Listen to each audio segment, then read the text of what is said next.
everybody, Jen from Scrapping Under the Influence. I am back with a brand new project. This is using Simple Stories Say Cheese Classic Mouse, which I'm sure at this point all of you know I love Disney. I love anything Disney related. Literally have my Mickey nails at the moment because we just got back from Disneyland like 3 weeks ago and my nails are way overdue to be redone, but that's beside the point. Um, and this collection is honestly probably one of my favorite of the Disney or Disney inspired ones that Simple Stories has done. This one is so much fun. It's so well done. It's so cute. There are so many just fun little elements with it. I know when I did my haul video with it, like I knew I was going to get carried away in actually putting something together. Um, and honestly, I love how it came out. So the album itself is 9 by 10 3/4, so this is a bigger one. 2-inch spine. I've got just, nice simple back. On the front here, I've used some of the foam stickers, which I absolutely love the foam stickers from Simple Stories. I've used some of the different ephemera pieces, and this actually is a piece from the 6x8 paper pad, which I used quite a bit in here because it's just the perfect size. So before we dive in here, this one I really went out of my comfort zone and kind of did some different things. And I hope you guys like it. I hope somebody follows the tutorial and makes it. But let's go ahead and get going. So on the front inside cover, I have one of the chipboard frames, of course.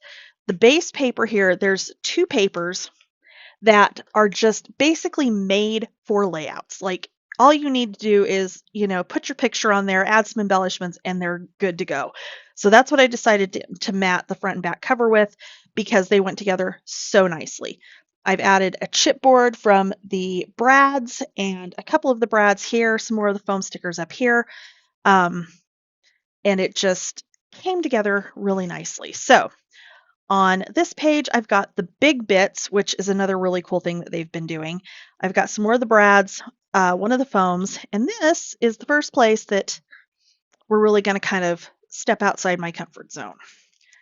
I did pop-ups in this book. I never do pop-ups. I have the absolute worst time with these. I've spent the last week and a half watching I don't even know how many different tutorial videos, some in English, some not, some where I was having to measure in centimeters, which was not fun, to learn how to make some pop-ups because I absolutely love them in other people's books. And I was like, it's time. I need to know how to do this. So here we go. Pop-up number 1. So this one, we've got 3x4 pictures up there. We've got space here to tuck pictures in down on the bottom. And there you go. So this is from the 6x8 paper pad, which is where I said I used quite a bit of it in this because I've got elements like this. The other area where this one is definitely out of my comfort zone, if you look at the pages themselves, they look like file folders. Okay, I ended up not matting the front of these because I really kind of figured I could come back later and add labels or something if I wanted to. And they're nice big pockets for if you wanted to make some inserts. I didn't do inserts. I figured it can just be extra photo storage, that kind of thing. So it is graduated all the way down, all 4 pages. In the tutorial, I go through exactly how to cut these and how to mat to do the base matting on these. So, and of course the pop-ups, but there you go. So this was my other, to try to do something different with the pages. Okay. So on to our next page. So here we've got some more of the bits and pieces, the different ephemera pieces. This is actually from one of the cut aparts, and then of course, these are all cut aparts. And I've got magnets here to hold that down. And these just open up like so. So you've got space for pictures. This is loose, so you can tuck your pictures up underneath here on the mats. But I just thought it would be something, kind of different, kind of fun. And then we've got that little one magnetized that's going to hold it all closed.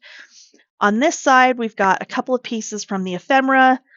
A couple of 3.5 by 5-inch photo mats, and then we've got 2 big 4x6 photo booklets that just kind of hang on this little belly band up here at the top. This one down here on the bottom, or the little pocket kind of tuck spot thing down here on the bottom, I used the 2x2 cut aparts and kind of spaced them out like this to kind of give it like that film strip feel. I kind of went back and forth with taking like a gel pen and, drawing some little squares in there to make it more like a film strip, but ultimately decided I was just going to make a big mess if I tried to do that, so I didn't. Okay, next page. We've got another one of the chipboard frames, foam sticker. This big long piece here and the stickers here are all from the sticker book, which I don't typically buy these.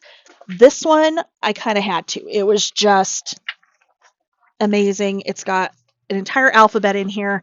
It's got tons of little Mickeys and Minnies and different things. And yeah, so I'm really glad I had that because that just seemed to fit right there. So this is our next pop-up. This one comes up like so. So we've got another photo mat here. We've got the cut aparts here. You could put another photo here if you didn't want to use the 4x6. These pieces are both from one of the ephemera packs. You do have to kind of help that fold back up. Doesn't always want to fold right, but that's okay. Over here, we've got another frame. And of course, I have left the top of this open so that you can, or is this the one I accidentally glued shut? No, it's not. It's open. So you could actually get your pictures down there if you wanted to. So I've got cut aparts, page from the big bits. And then what I've got here, these 2 little film strip pieces are the rub-ons that came with this, or part of this collection. Okay, I used them in a couple of places here. They're so much fun. I absolutely love them. They go on so much better than the ones from like, I don't know, probably 15, 16 years ago when I first started scrapbooking and paper crafting.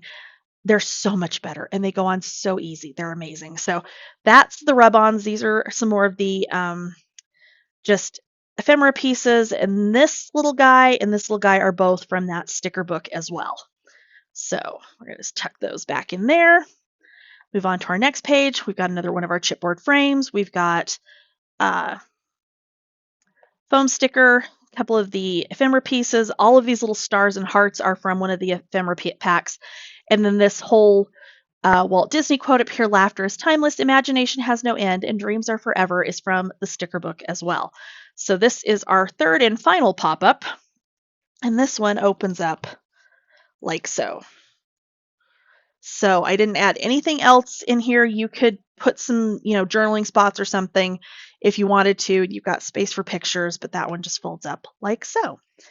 This page, I kept it very simple. It is just a layout page. I used some doodle twine in red, gray, yellow, and black to put on the tops of my tags that are glued back behind the photo mat, so that's just the tops of them that are showing. This is from the page pieces pack, and then just random ephemera pieces. And I did my mat on here crooked on purpose. And that was not initially my intention. I had it just kind of laying here, and the yellow and black were glued together, and the red was just kind of sitting on top. And I was moving stuff around trying to figure out what I was going to do, and kind of knocked it sideways, and I went, oh, I really like that. So I ended up putting it in there that way. Okay, last page, we have a push waterfall, which I've used foam stickers here. This is one of the chipboard stickers, and then some more stickers out of the sticker book, and then some word stickers from the sticker sheet that comes with the paper collection. And then back here, we just have another chipboard frame. This little polka dot piece here is another one of the rub-ons with a couple of the stickers from the sticker book and the sticker sheet on top. So that is my entire Mickey Mouse Steamboat Willie inspired Say Cheese Classic Mouse project. The totally free tutorial starts next. I will walk you through the entire construction, the pop-ups, everything. I will show you how to do the base matting on these pages, And yeah, so if you end up making this, by all means, please share it and tag me on Facebook, Instagram, or TikTok at Scrapping Under the Influence. You can also put it in my Facebook group, Scrap Happy Peeps. Anything that you make, it does not have to be one of my tutorials. It doesn't have to be a paper craft. It can be a quilt. It can be crochet. It can be a painting. Anything that you made that you want to show off, that's the place to do it. There are very few rules. Mostly just, be nice. But anyway, that's kind of a given, I would hope. Anyway, um, so as always, thank you for watching. Please like, subscribe, and ring the bell, and let's get to the tutorial. Okay, so we need 2 pieces of chipboard, 9 by 10 3/4. We need 1 piece, 10 3/4 by 2. We want the back of this covered completely in tape.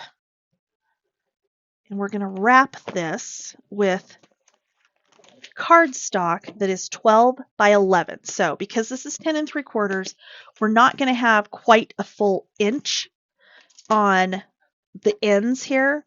So I've got my 1-inch spacer on the top, and I'm just going to kind of center it up close as I can get. It's where we're wrapping it. It really is not going to make a difference that it's not exact.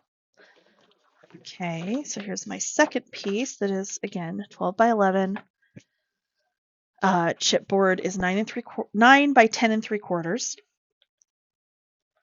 And again, we're going to get the backing off the tape.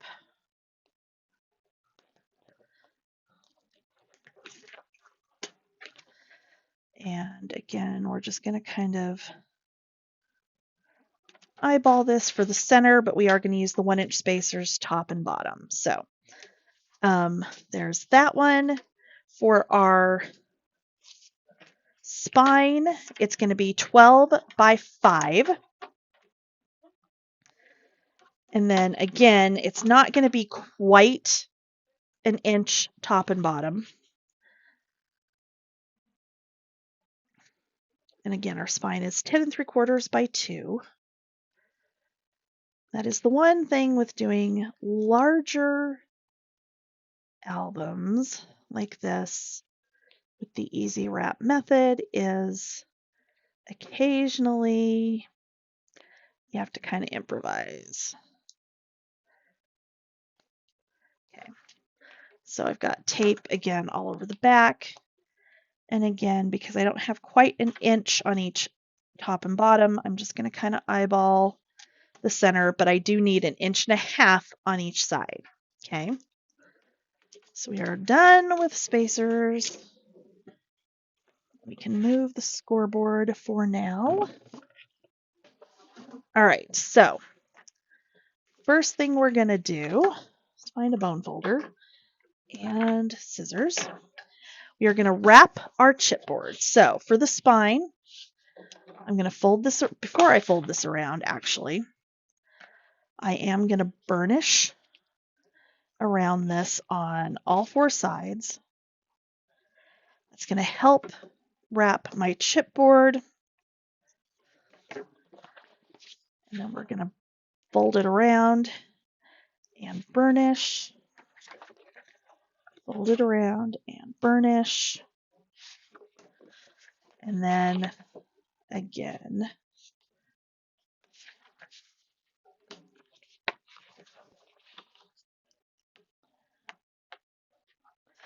Okay.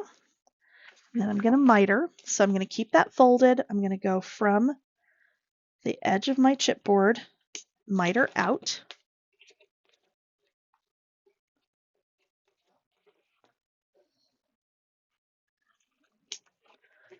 Okay. And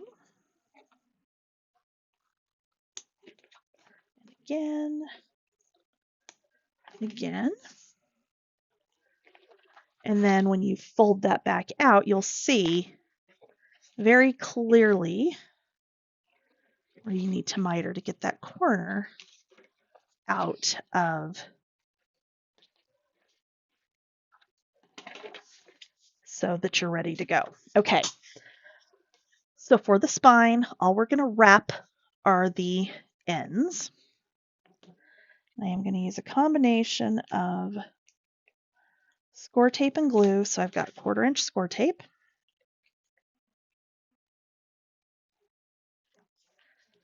Okay. And I still have not, I found the base. I have not found the handle for my glue press. So I'm just kind of winging it, which honestly, this bottle is a little bit more ergonomic any way you look at it than the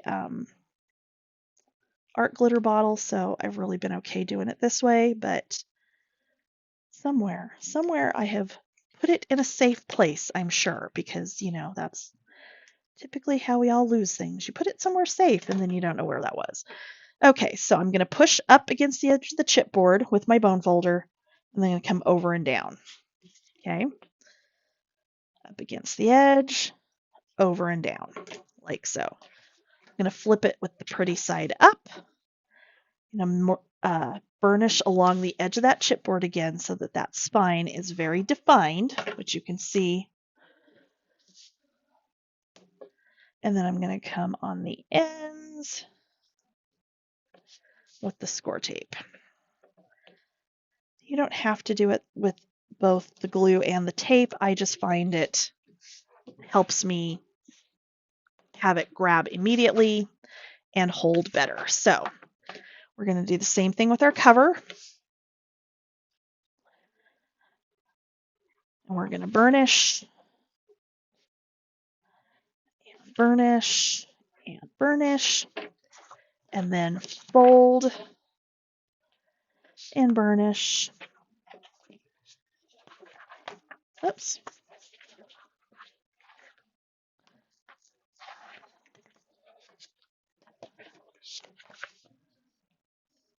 And again. And again. Okay. And then we're going to do the same thing.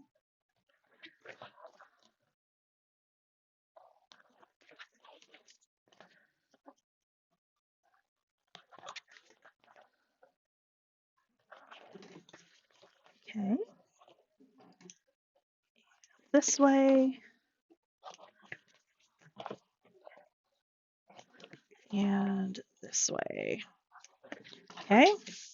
So that one's ready. I'm going to go ahead and do the second one, and then we'll tape and wrap both of these at the same time.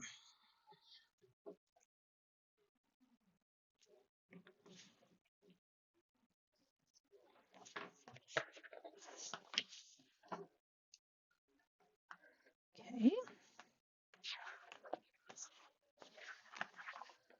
Folding and burnishing.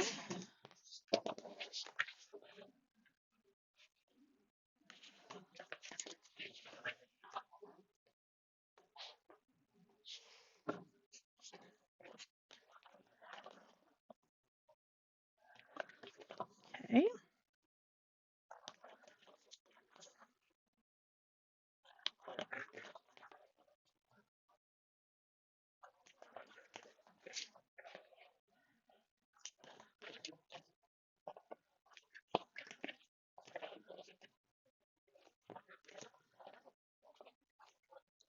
All right.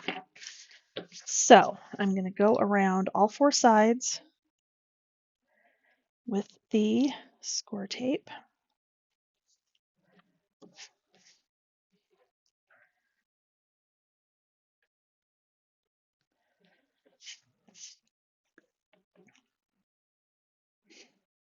Okay. And again.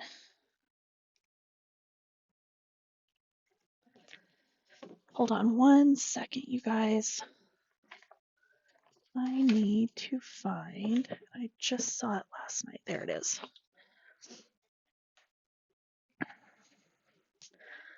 Sorry, I'm having some hand pain, and I'm sure it's because I had to refill my glue and I couldn't get the top off, but I do need my brace today, so there we go. All right, makes it slightly awkward till I get used to it again in a minute, but in the long run, it will be better. Okay.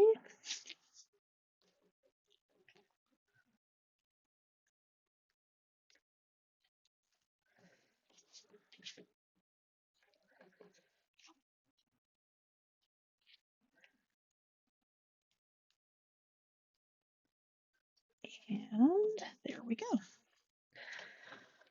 Okay, so I am going to go ahead, pull the backing off of my tape all the way around.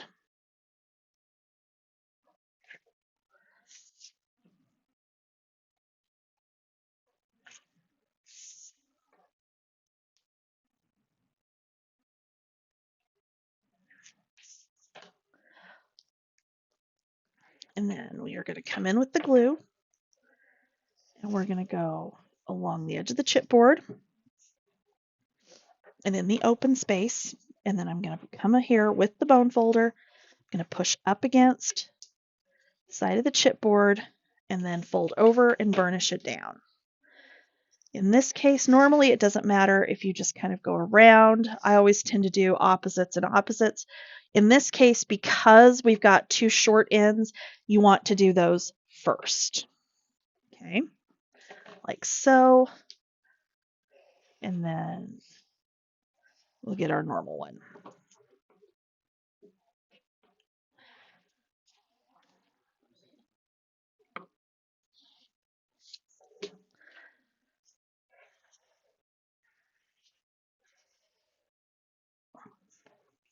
Okay. And again, there we go. Okay, we're going to do the same thing, whoops, on this one.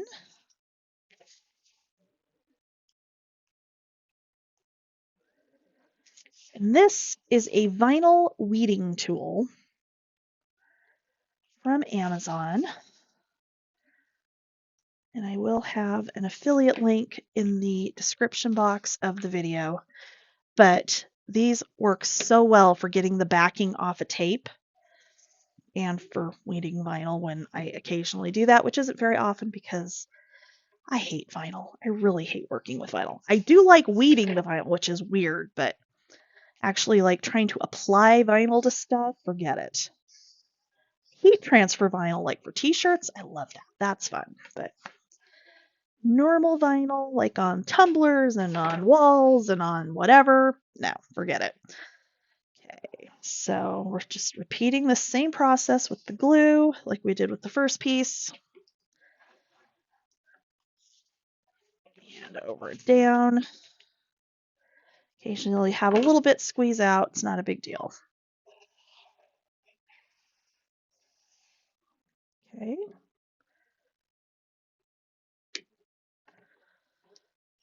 And again, up against the chipboard, over and down. All right, so now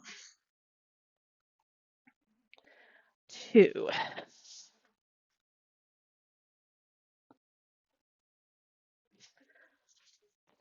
assemble this. You're going to go pretty side up. And what I'm going to do is I'm going to take my glue. I'm going to get the backing off of this.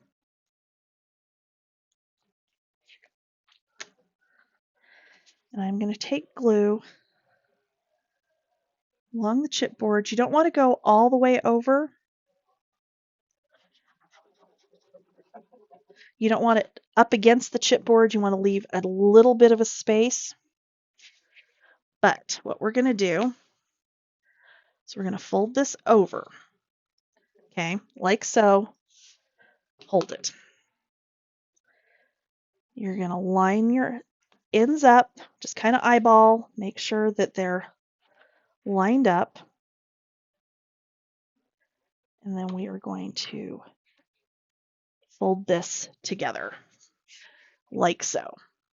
Okay. Flatten it back out, burnish it down, turn it over, burnish it again, and there we go. We've attached our first cover piece. Okay. So the other side, again, we're going to start pretty side up. I'm going to get the backing off of my tape. Ooh, my hand is really sore today.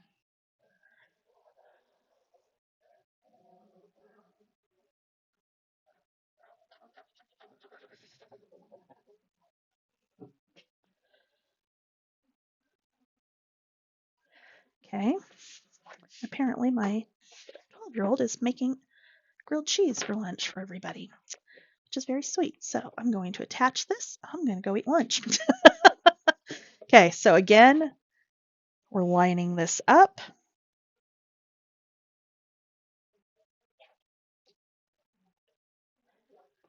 Closing it over.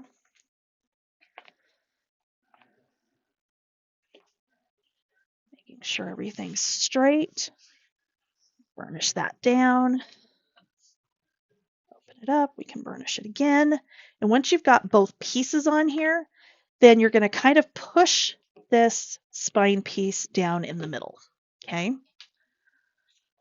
Next, you're going to reinforce another piece of cardstock completely covered in tape. This is 6.5 by 10 5/8, so 1/8 of an inch smaller than the height of the album, and an inch, at least an inch wider than your hinge.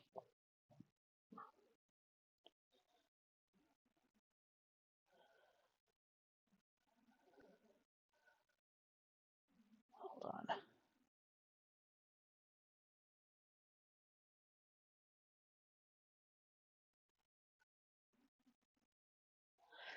Okay, so I'm going to get the backing off the tape.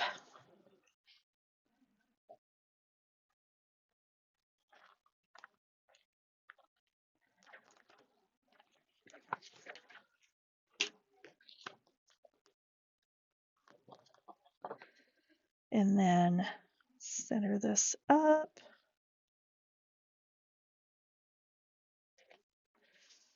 And put it down. Okay. So this one, burnish that down. And then you're going to bend up and burnish into that crease to work that tape down against the other piece of the hinge paper, that is. You know what I'm trying to say, I promise. Okay. So like so, bring it up, pinch it into place, and there is our cover, ready to go. All right, I will be back in a minute. We'll do our hinge and our pages. Okay, our hinge is going to be 5.5 by 10.5, and I actually cut it just slightly under 10.5 so that when we go to put our pages on, we're not going to have any issues. Let me move that out of the way. Okay, so with your 5.5-inch side at the top of the scoreboard, yes, I use mine sideways because it's easier for me to do it going across than it is to do it going up and down. It's more like drawing a line that way. So if you have a problem, if you have a hard time scoring and like getting straight score lines, try turning it sideways because that was like a complete game changer for me. So we are going to score this every 1/2 inch all the way across. So 1/2 inch, 1, 1.5, 2, 2.5, 3, 3.5, 4, 4.5, 5. Okay.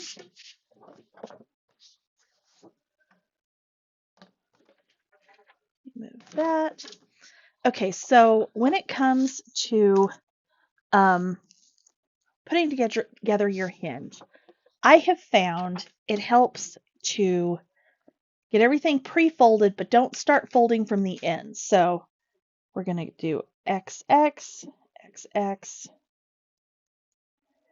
XX, XX, XX, XX. Before I do anything else, I'm going to erase my measurement from the front because it's going to be pretty much impossible once we fold and glue this. So anywhere I've got the X's like this, those are pieces that are going to be glued together. So I am going to start part way in. Okay. I am going to burnish from the middle out. Okay.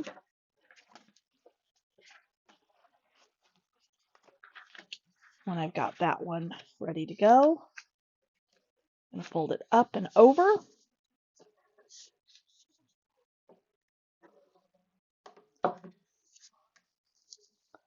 like so. This is going to help keep our hinge nice and even and straight. Okay, so there's one hinge. Okay, we haven't glued anything yet. I'm going to go to the next one over. Again, I start in the middle and burnish out. Okay, so we've done that. I'm going to flip it over and push down and out, and again over and over. Turn it, fold it back towards me, and again, and again. Okay, so there's two of them. So now we can do one of our outside. So I'll go over this way again, start in the middle, and then out, flip it over, hold it towards me, and then from the middle again, out and out. Okay, and then our last one, over, from the middle out, flip it around, and then over again. Okay, now we've got that all nice and ready to go. We're going to glue, and we're going to start in the middle again. Okay.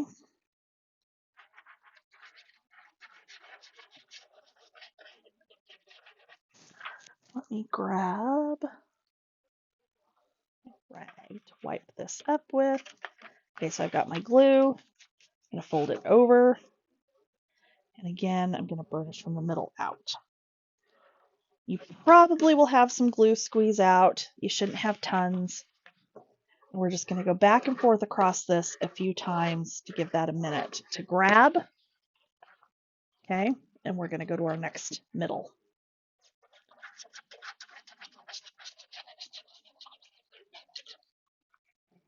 Okay, bring it up and over, and then burnish.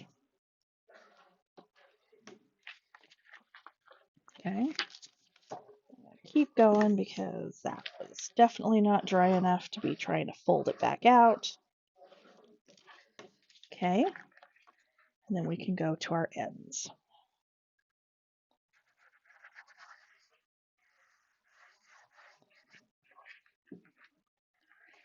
Again, we're going to fold it over, burnish from the middle out. That one I had way too much glue in. At least go in that direction.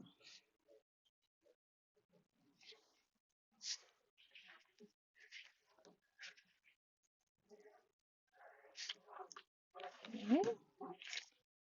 And then I didn't get enough there or there apparently.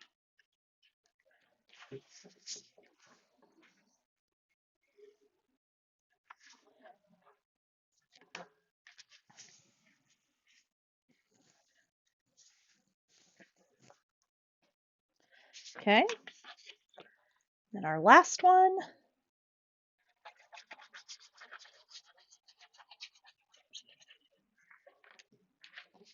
Again, we'll fold it in from the middle out.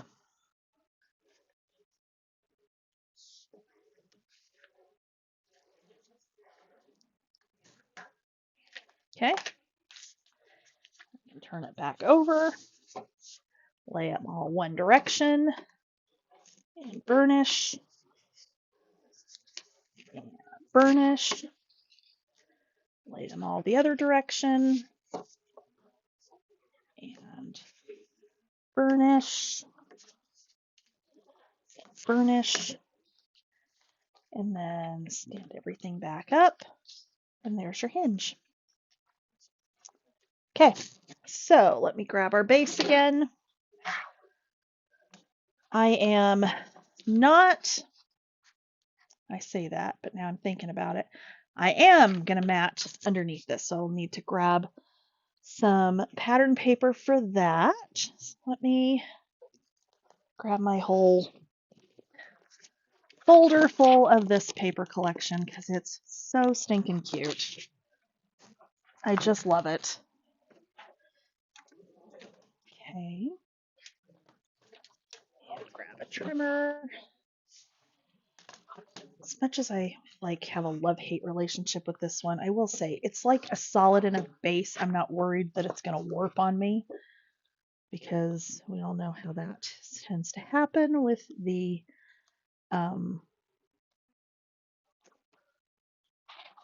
what's that one right there? Whiskers trimmers. So I will say that much for it. It does cut nice and straight. Okay, so I am going to use this little steamboat paper. I do have cut aparts on the other side here. I think I'm going to do it off of this end down here. So our spine is 2 inches, so I'm going to go 1 7/8 for this. And then it's going to be 10 5/8 for the height on that. Okay, so let's go ahead and I just cut it too short. So of course I did. What did I just do? Did I do it 9 5/8? Is that what I did? No. Yes. Oh my lord. Okay, let's try this again. So 1 7/8. Let's make sure we actually go all the way over to 10 5/8, not 9 5/8. That's okay. I will use that piece somewhere else. Not a problem. And we're going to go ahead and put that one in here.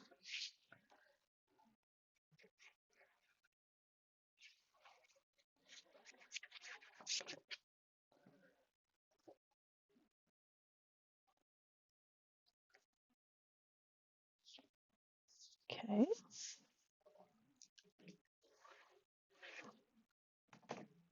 All right, so now we're going to just center this up on top of that.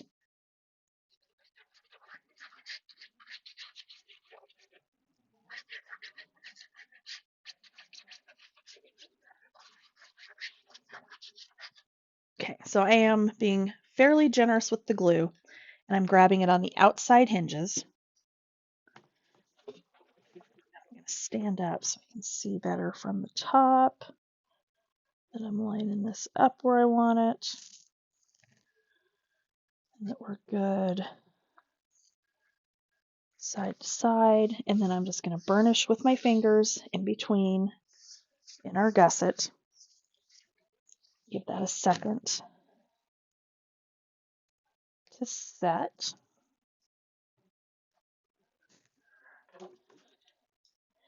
And then I will actually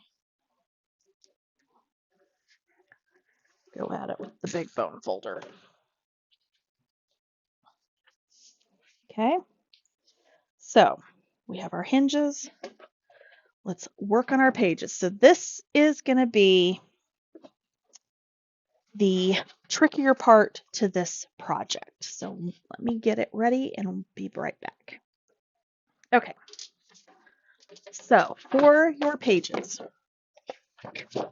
you need 4 pieces, 10.5 by 8 3/8. Okay, this will make sense in a minute. And 4 pieces, 8 3/4 by 11.5. These we are going to score at 1/2 inch and at 11. Okay. You're going to do that on all 4 of these.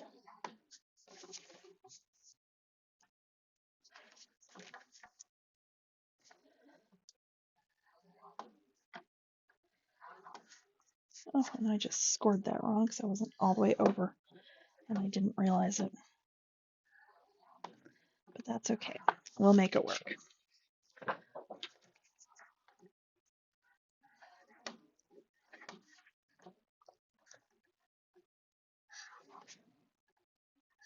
Okay. So for this, I am going to use the Dress My Craft Notch Punch. Okay. So this gives you the same effect as the envelope board punch or the envelope board from We Are Memory Keepers, but it's just the punch and it's a lot easier to like line up, I think anyway. Okay. So they have these at Country Craft Creations. I will put a link in the description box. This thing is amazing. I love it. I've been using it a lot lately. Okay, so this is what we're going to do. And this part of it is going to be the same on both pieces of your page, but we're going to start with our top page first. Okay, or back page, that is, back part of our page. Okay, so you want the bumpy side of your score lines facing up. Okay, so I'm going to stack them all with it facing up. Our first one, we need to do some measurements on here. Okay, so from your score line, okay, and if it helps to fold this in and measure it that way, go ahead and do that. That will be fine. Okay, from your score line, or if you go ahead and fold it over like I just did, you are going to make a mark at 2 7/8. Okay, and you want to make it like mark it, turn your ruler, and you're going to kind of make it about 1 inch long. Okay, like so. Okay, the next one, again, I'm going to go ahead and fold this up. I'm going to lay my ruler on here. Turned the right way would be helpful. And this one is going to be 2 1/2, and then 5 3/8. Okay. And then again, I'm just going to turn this,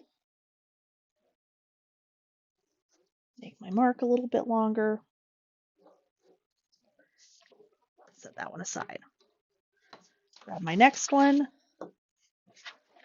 fold it in,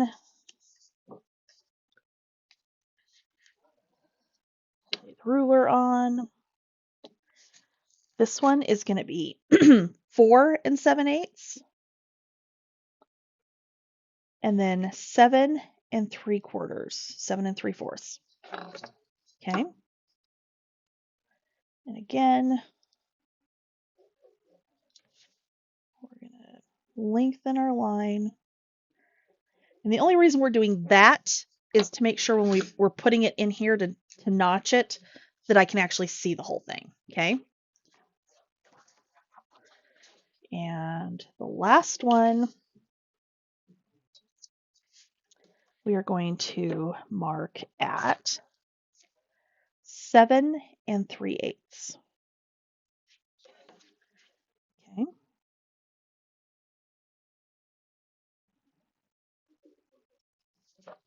Okay. We're going to take our pieces that do not have the score line on them, and we are going to mark these the exact same way. So 2 7/8.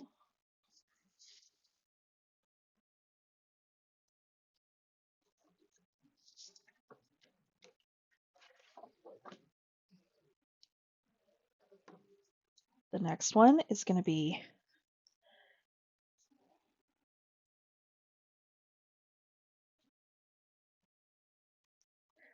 2 1/2, 5 3/8.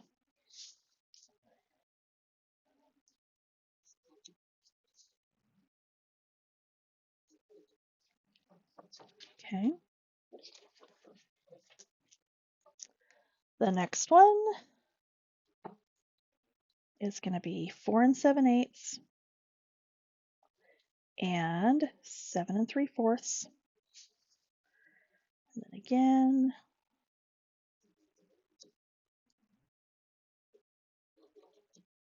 okay.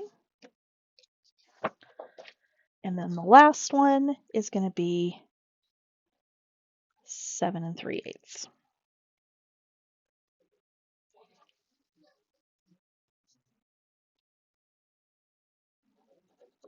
Okay. All right. So now we're going to take our notch punch. We're going to take our first piece and we're going to do this on the one that has the score lines. Okay. You're going to take that line, you're going to center it in here. Okay.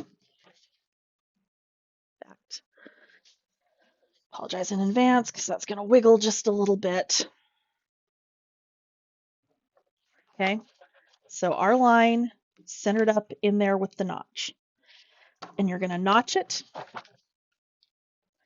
And then you're going to come out here with this folded in.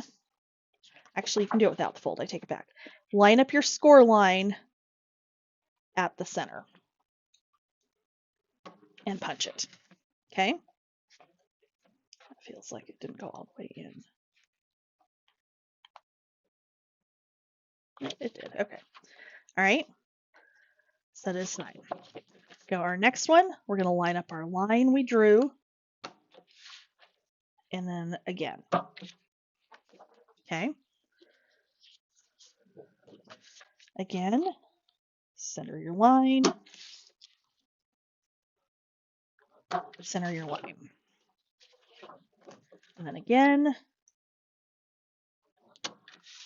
And then on this one, you're going to line up your score line again. And punch. Okay. You're going to do the exact same thing on all of your non-scored pieces, just like we did it. Only this time you're going to line the outside edge. And then your line. Okay. Again.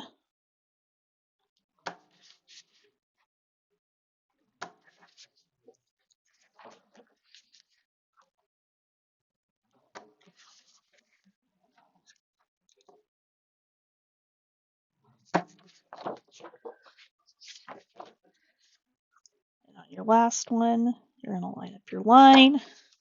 And then you're going to center the edge of the paper.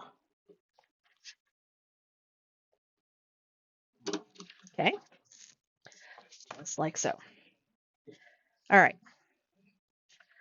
So let me grab. I've got to fix my drawer. I just like shoved stuff in here the other day and now I'm having to move things every time I get in here, which is not what I want. All right, so what I'm going to do, these are the non-scored pieces. Okay. I'm going to take my knife. I'm going to take my ruler. I'm going to line up at the bottom of the punched area. Okay. And I'm going to cut that out. Okay. On the next one, I'm going to do the same thing again. And you can do this with the trimmer. I have had better luck making sure I don't cut too far over on these, doing it this way. So we're going to cut out that little tab. Okay. Except that was not far enough down. There we go. Okay. Do you kind of get a feel for how we're doing this and why we're doing this? What did I do? Oh, it's because it's not the right way up.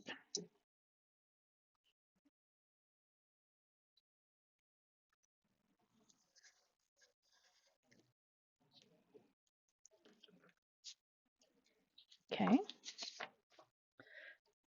And the last one, of course,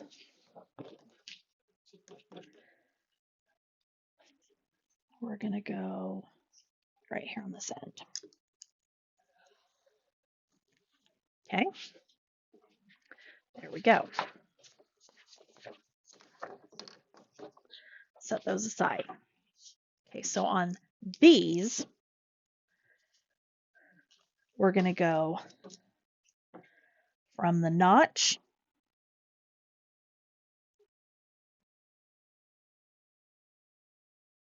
to the end.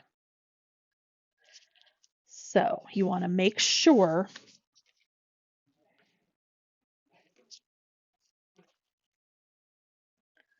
that you're doing this nice and straight. So for me, I'm using the visual of my mat, and I'm lining up the top edge of this with the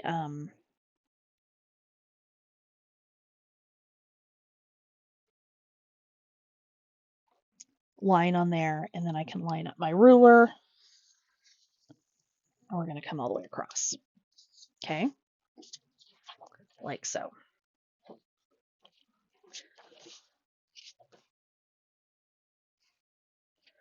Okay, this one I'm going to do the same thing. I'm going to line this up on my mat on that line, and then I can line up my ruler, and on this one I'm going to cut out this way, and I'm going to cut this way, so that we're leaving the tab up as opposed to making it a notch down in. Okay, same thing on this one again. I'm going to use that grid to help me out.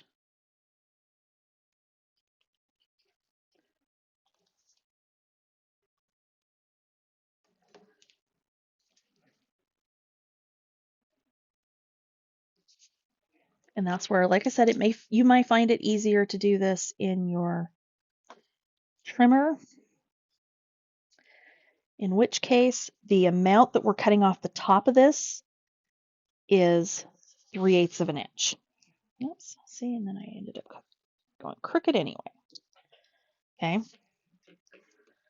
that's how deep in that notch punch cuts is 3/8 of an inch. So if you're more comfortable like doing it in the trimmer and kind of measuring how far across or how deep it needs to go, that's the measurement you're going for. Okay.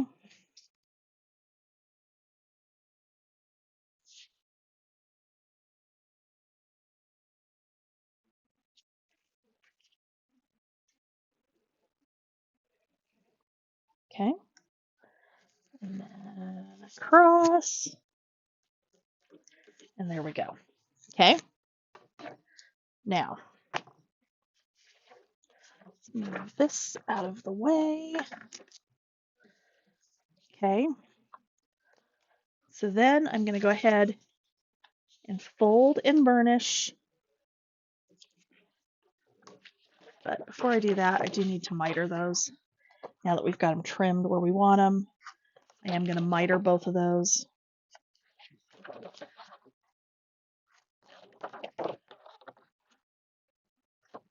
Okay. So I'm going to pair this up with the corresponding piece like so. Okay. So because of how this is going to work on this end, and then when we get to this other end, you can see how this ends up being taller than the edge there. So what I'm going to do is just mark. Okay.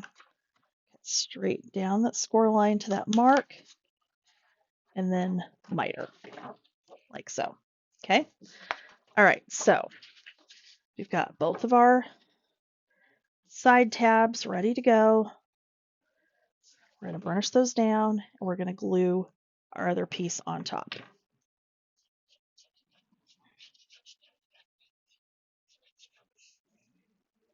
Okay. I'm not sure. I don't think these are sized where you can really do it to the inside.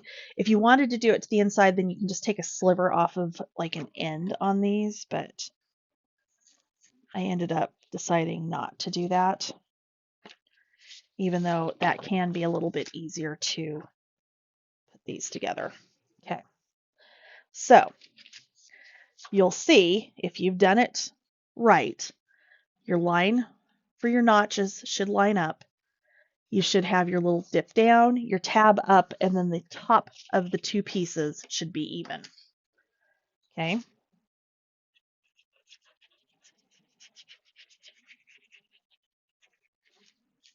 And then glue that one down.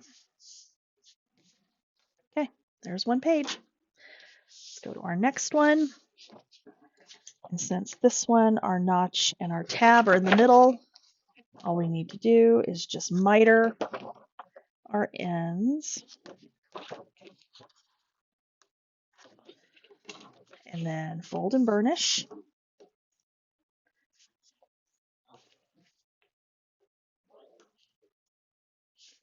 And then we will take our next piece,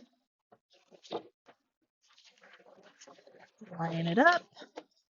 And again, everything lines up. So we're just going to glue on one tab.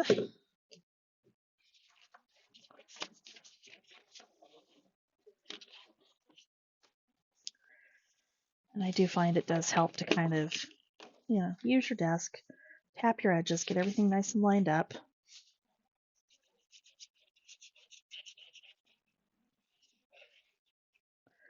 And then that one down as well. Okay, so there's our second page. Third, again, our tabs on this one are in the middle.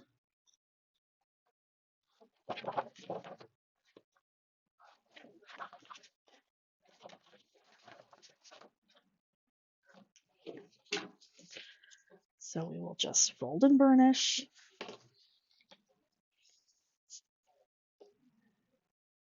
Fold and burnish. Get our next piece. And again, everything lines up. Got a little bit where I didn't.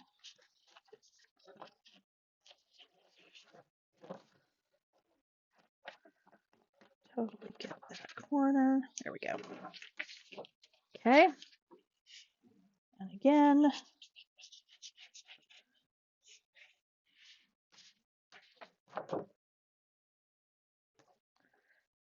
And again.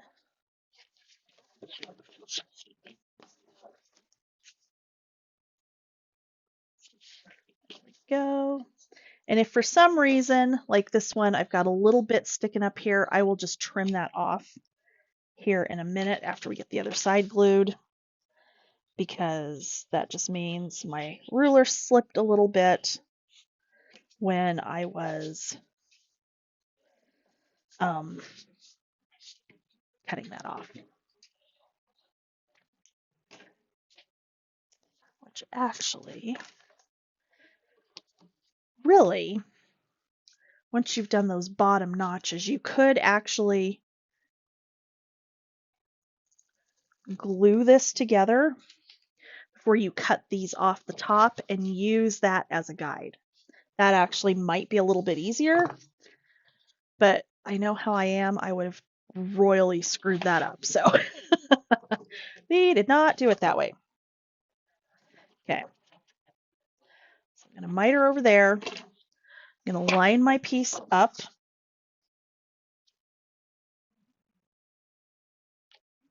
And mark again, assuming I figure out where I just put my pencil down at, where that needs to come across so that I can cut down my score line and then miter it from there.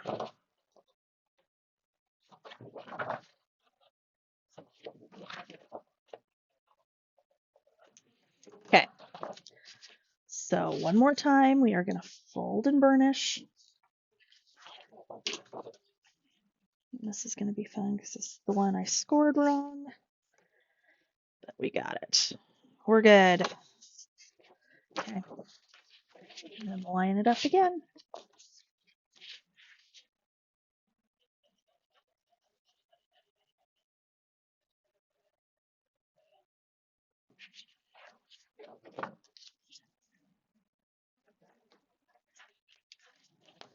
Okay.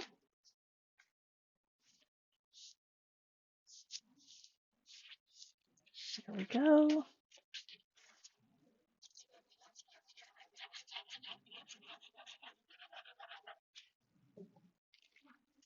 And there we go. Okay. I'm going to give those a minute to make sure they're nice and dry. I'm going to stack them in order.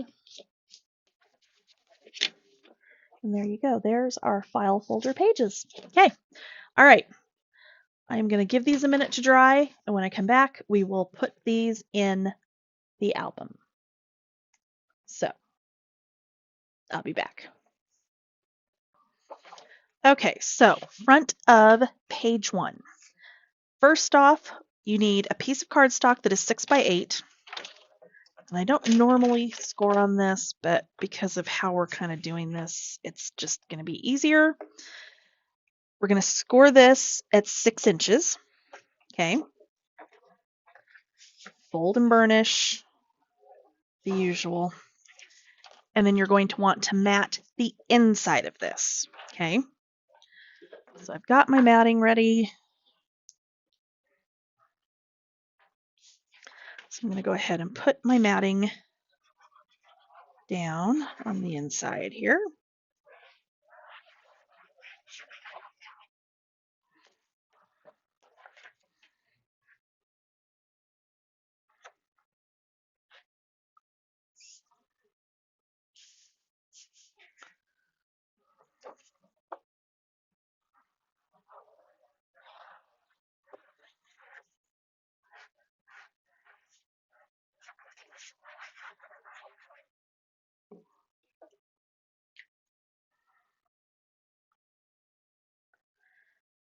Okay.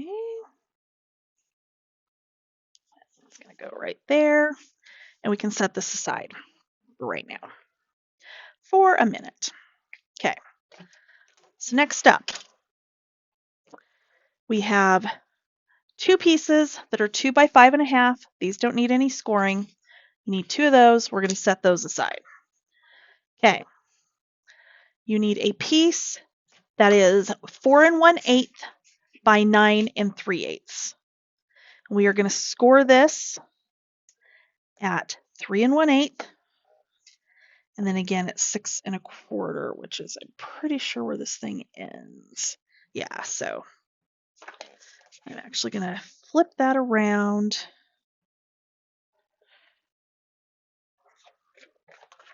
Did I do that right? Hold on. 6 1/4. Yeah, that's right. Okay. All right, I'm good. I'm just overthinking this now. Okay, like so. Fold it up. No, I've still got something wrong. Something is not right. Did I not hit 6 1/4? Apparently I did not. Okay. All right, I'm going to recut that one because I don't want to get this completely screwed up.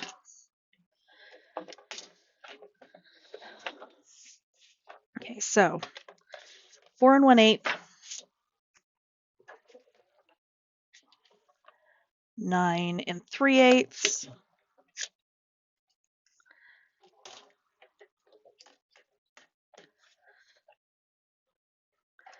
and then it's going to be 3 1/8, and then 6 1/4, which is going to be right there. Yeah, so 3 1/8, 6 1/4, fold and burnish. Okay, and then 4 1/8 by 3 5/8, and we're going to score this one at 1/2 inch. And again, fold and burnish. And that is going to get glued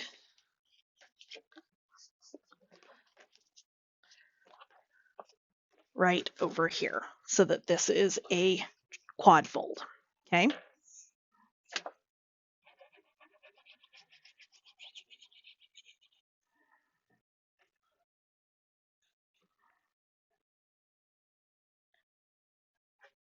Okay. So that one is ready to go. We're going to set that one aside. Okay. Next up, I have a piece that is 4 1/4 by 4 1/4. We are going to score this at 1/2 inch. You're going to turn it a quarter turn, 1/2 inch again, and then you are going to line it up diagonally. And sometimes it is helpful. I know there's actually like a tool in these things for this. I literally have never used it. But we're going to score this diagonally. Okay. Mine just was crooked now, so of course, we're going to make this harder than it needs to be.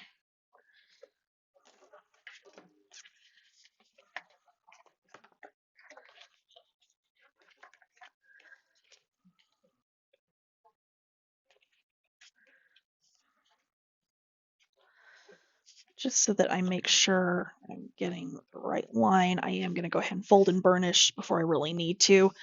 So unless you're not positive that your line is straight, you don't need to fold and burnish yet. Okay, next thing we're going to do, put it in your trimmer, and from this score line here and this score line over here, we're going to cut across. So I'm going to line that score line. Okay, so we've got 1/2 inch score, 1/2 inch score, diagonal score. Okay. In fact, what would probably be easier is if you cut that and then scored it on the diagonal. Would work. Probably easier. Okay. Then you're going to miter straight across there, like if we were making a pocket. And then you're going to miter it down just a little bit more, and then the same thing on these corners. So you're going to end up with this little piece like this. Okay, kind of looks like a barn. We are going to fold and burnish.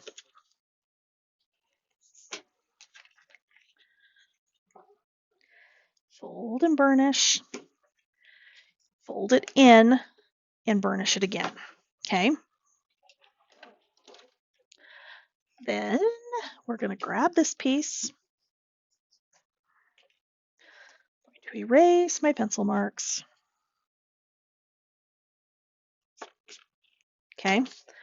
So with the flat side, even with the top of your little booklet here, you want to line up your middle score line with the middle of your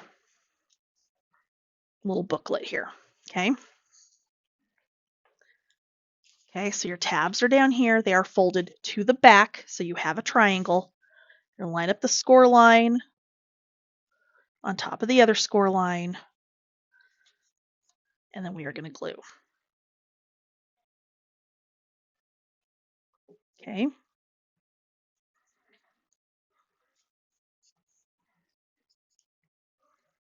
And then I'm going to glue over here. And I'm doing it that way to ensure that I get it where I want it. You could go ahead and get your glue on both sides and then, slide it around as you needed to. I don't trust myself with that, so we're going to do it this way. Okay. Then we're going to burnish this down. See how that just moved on me? This is why I don't trust myself. And set this to the side for a second. Okay. We are going to do that same process on 2 smaller squares. So 2 1/2 by 2 1/2. I've got pieces everywhere. Okay. So I'm going to flip this silly thing back over. I kind of like it as a trimmer, like it's super solid. but I kind of hate it as a scoreboard. Okay, so we are going to score 2.5 by 2.5 inch square piece, half an inch, half an inch. I'm going to follow my own advice and see if this works. If it doesn't work, then we will know and we will do it the other way. Okay, I'm lining up those ends of those score lines, cutting it off. Okay.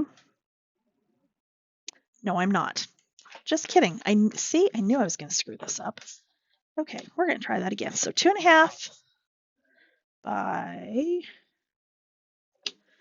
2.5. We are going to score this at half an inch. Then we will score it diagonally.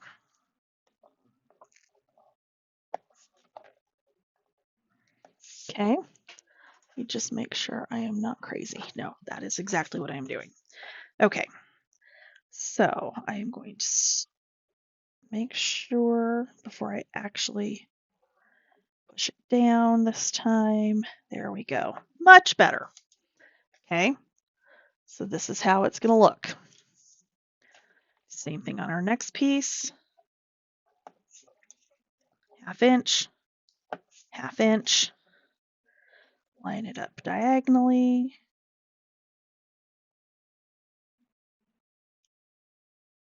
See, I keep shifting over one when I do that. Like my eye does not want to follow that line. Okay.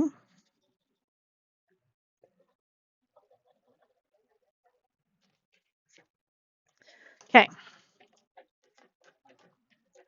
Flip this over, close that, slide this whole thing out of the way. Okay. So now we are going to miter straight across the bottom where all three of the score lines are. Okay.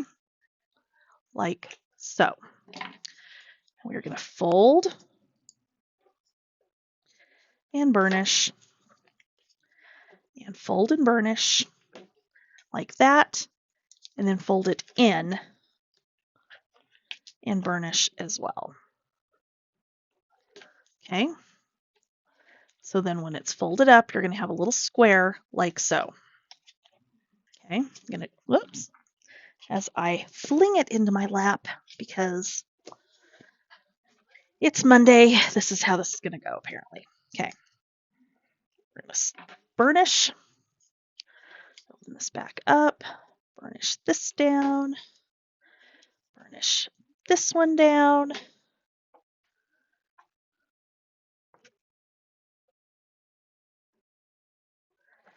And then we are going to grab this piece. Okay, so here's your tabs. You want your tabs. So one of them will adhere here, one will adhere here. Okay, you are going to line up your center score line with the edge of this triangle. Okay, like so. It will go all the way to the top. That score line will line up along the edge, and then we're going to glue it down.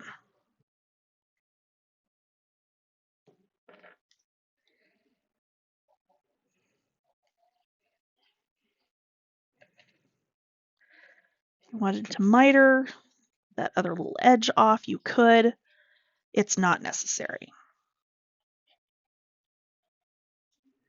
Okay. There we go. We're going to do the same thing over here. So I'm going to get glue on there.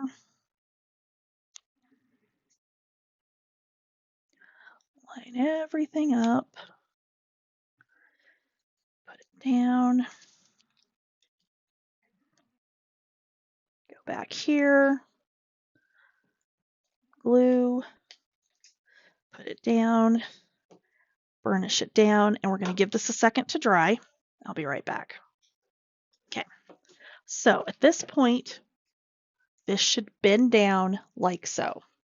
Okay. We're going to open it back up flat. You're going to take your two small pieces and they are going to go on top like this. You are only going to put adhesive on this triangle. Okay.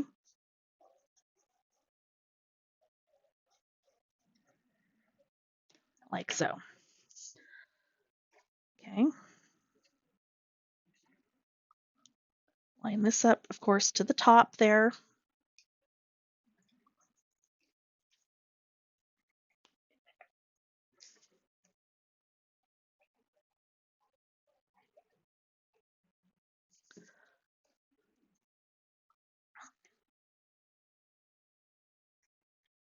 To the top. Okay. Because this should, unless I just did this wrong. Did I just do it wrong? I think I did. Hold on. What did I do wrong?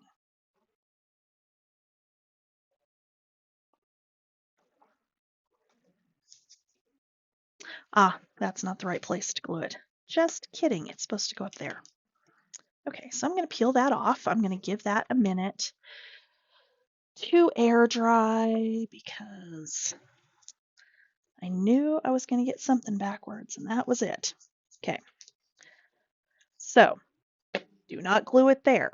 No, no, no, up here. So I'm going to cut 2 new pieces of 2" by 5.5 because that was just a mess.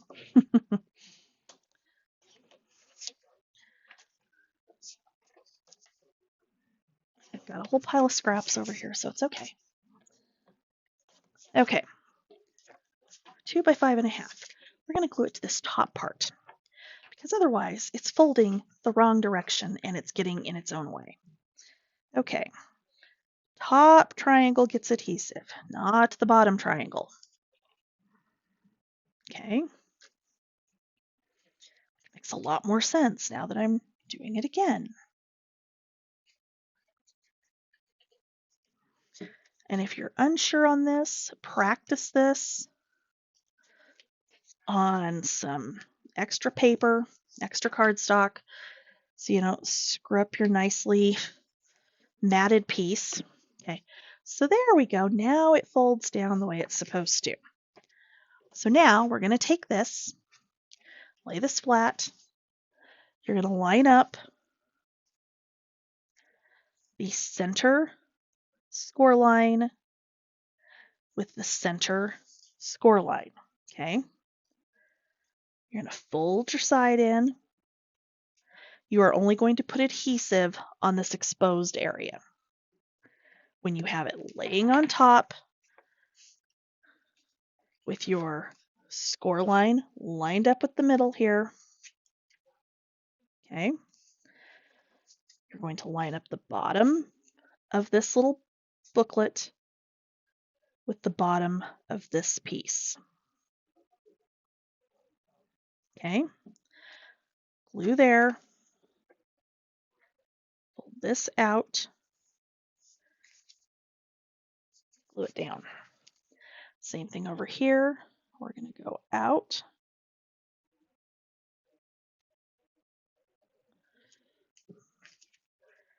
and down. Okay, we need to give that a second to set up, and then we will see how this works.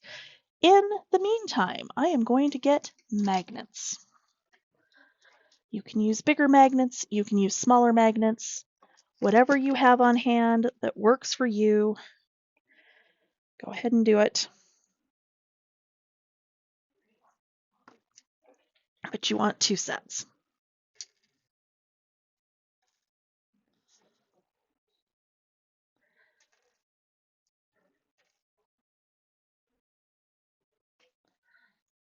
Okay, so once that has dried, this should fold down, assuming I didn't just screw this out. It's because this part's not popped out. Okay, it will fold down in like so.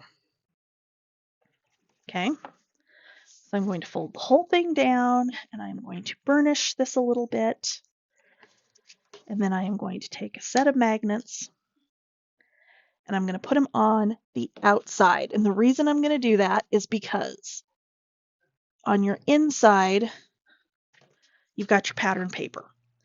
I don't want any more stress on that pattern paper than is already on there because of the pop-up. Okay, so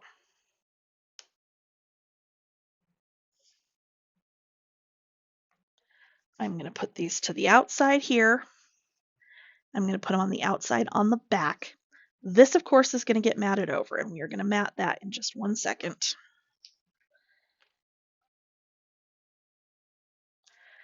Okay, turn it over this way, drop down my magnets, tape them down, because this whole piece right here will get glued down on the page inside the book. Okay, this piece is going to get matted, and we are going to mat it with this little piece from the 6x8 pad that I have trimmed down to 7 7/8 by 5 7/8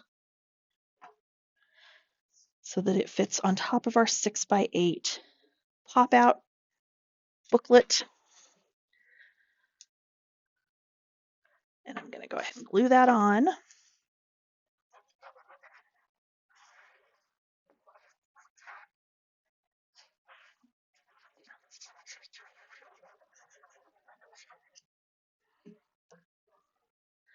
Like so.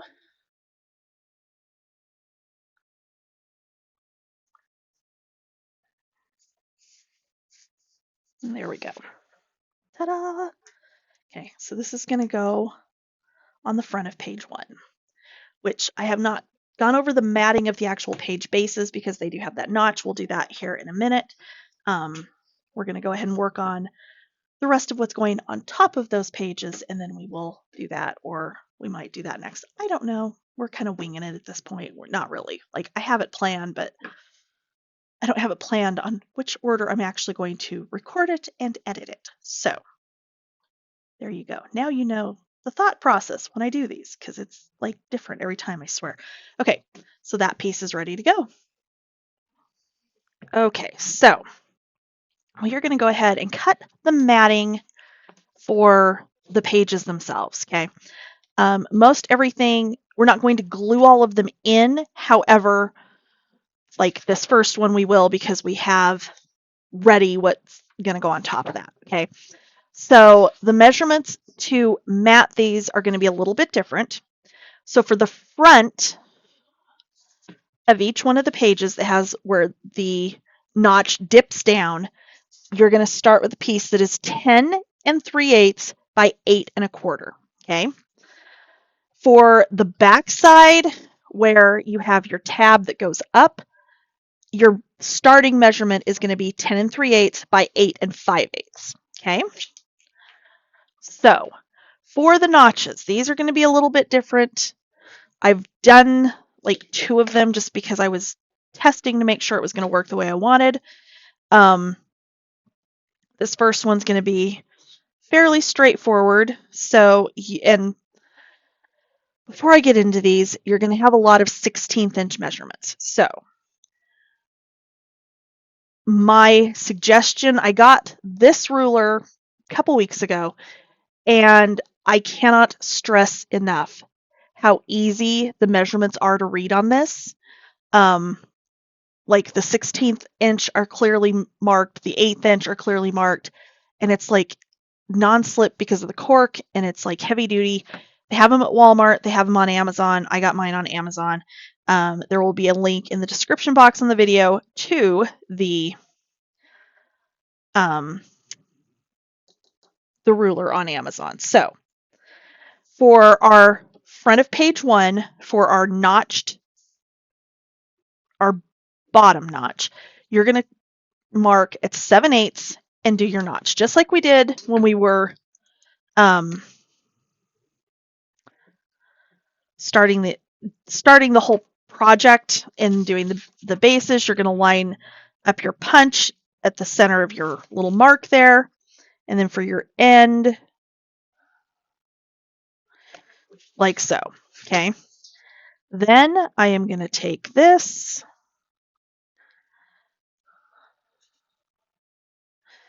And just as before, like I said, if you want to do it with with your paper trimmer as opposed to trying to do it with a ruler, by all means, go right ahead. I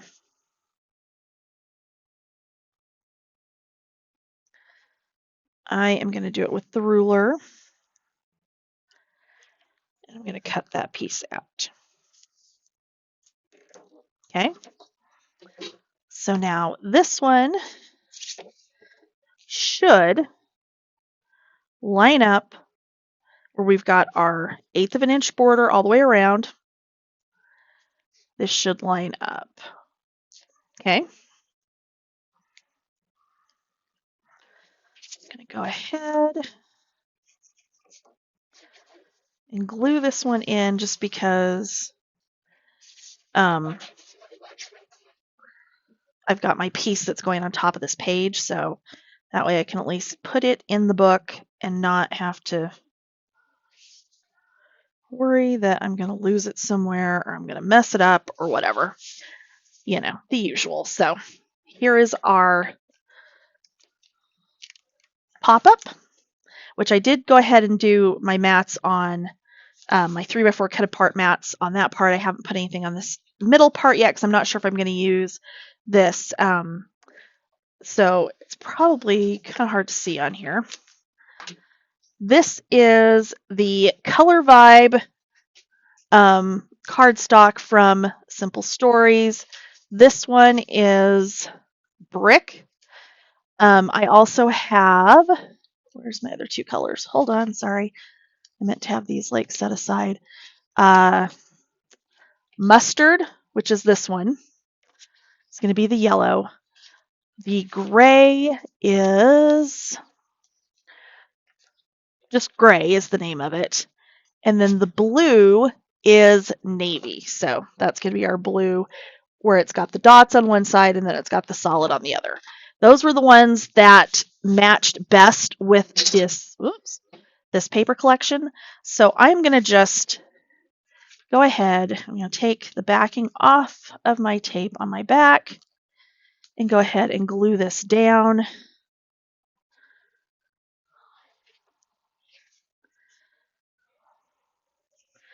And then any other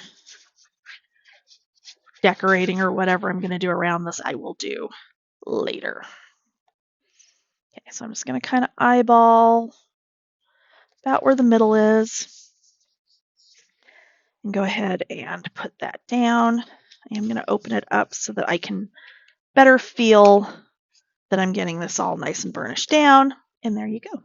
Okay. For the back of page 1, again, your base piece that you're starting with is going to be 10 3/8 by 8 5/8. Okay.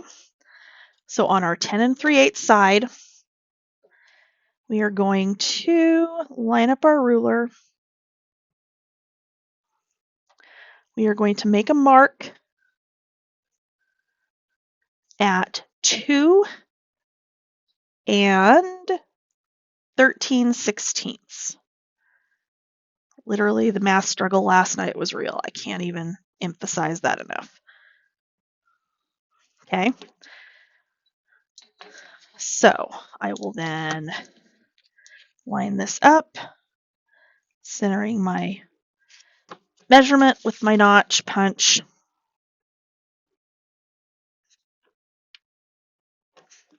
Okay. I'm going to dry fit this, and I just did this on the wrong end, didn't I? Yes, I did. So I guess I either need to cut another one or go with the solid, which I don't really want to do. Okay, I'll save this one for matting. Not a big deal.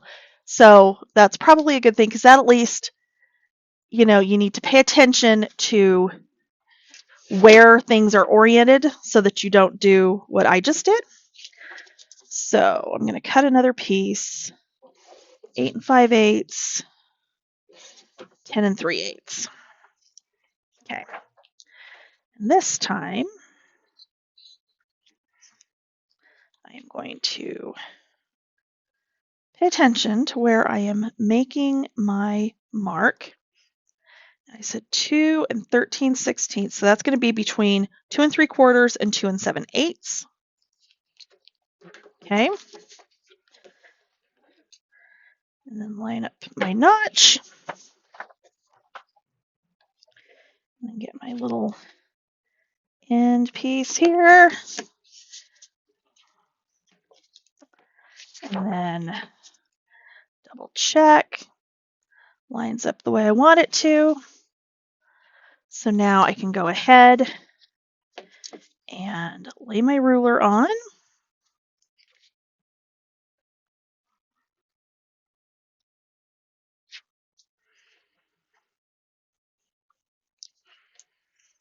And go ahead and get that strip off. Okay, so that one's ready to go in my book. For our next piece, again, we're back on the front, so 10 3/8 by 8 1/4 to start. We are going to line this up.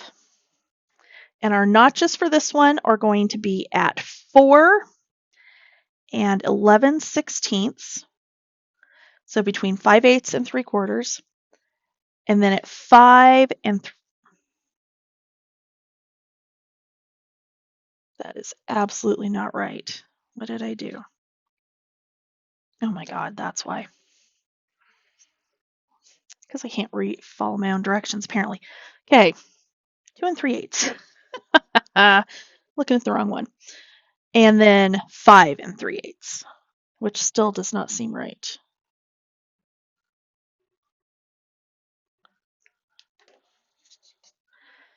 Okay, because I'm questioning now. It was late last night when I did this. So I could see this being completely like wonky. Nope, we're good. Okay. All right, so let me erase my pencil mark from the first one. So again, I'm just going to line that up. Line it up. Make sure things are lining up the way I want. And then we can go ahead and cut out that little piece. And although I absolutely love the way the notched like pockets and things and using that punch for different things, it is definitely a bear to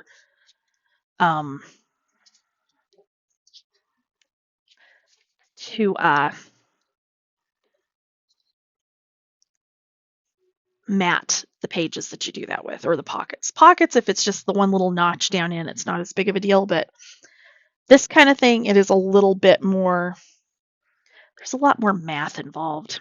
Okay, so for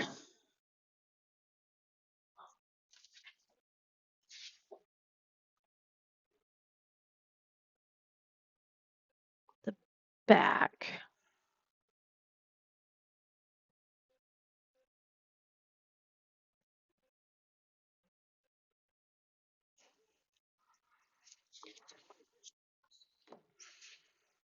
oh, I think that must be how I did it. Okay. We're going 2.5 and 5 and 3/16. And then before I cut anything this time, I am going to lay this on and see if that looks like it's going to be about right. It seems okay. In this case, if it's a little bit wider, that's good. If it's not wide enough, that's not exactly fixable. Okay.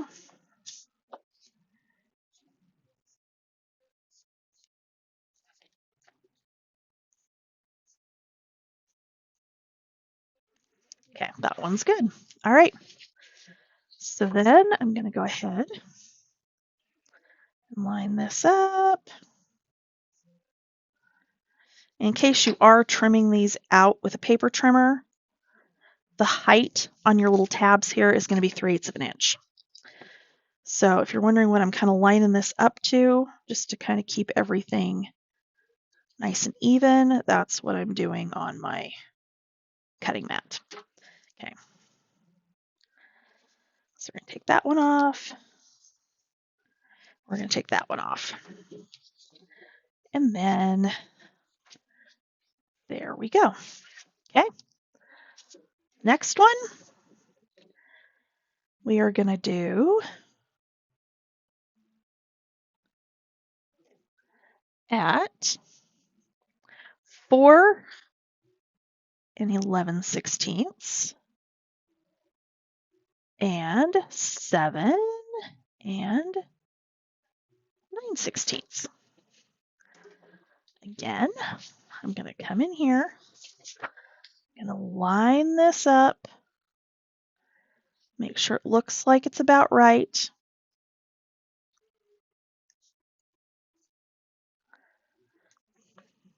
I think we're good.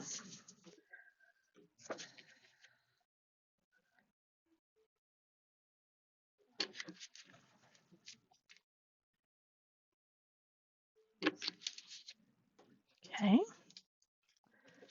This I can tell you by looking at it is not going to be, well, maybe it is okay. No, I think we're okay. All right. So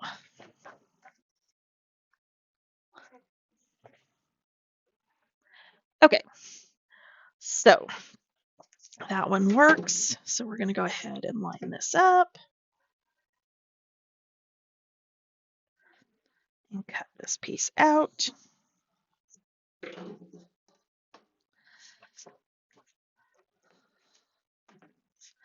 And then again, just double check.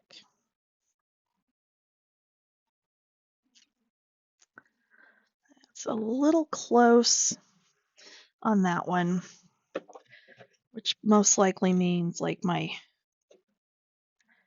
paper was like not quite where I thought it was. So we're going to just adjust it. Not a big deal. Okay. Next piece is going to be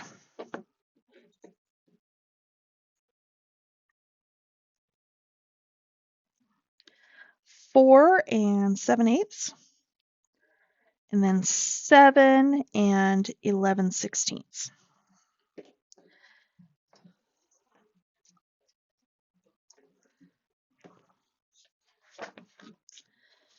Okay.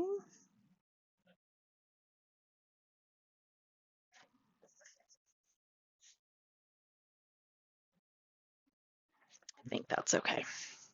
We'll find out here in a minute, won't we? At least this is not the pattern paper. At least this is the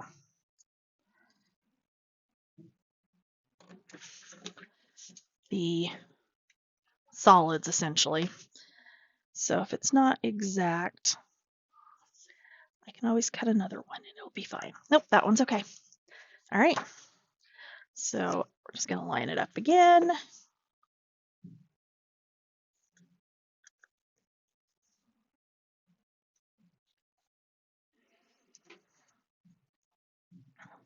And trim.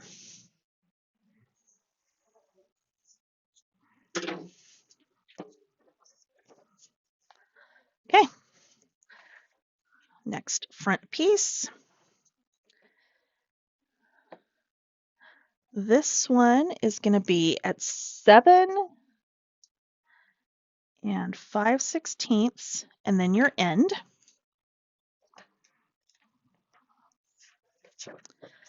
Again, I'm just going to make sure that that looks like it's going to be about right. I think it is.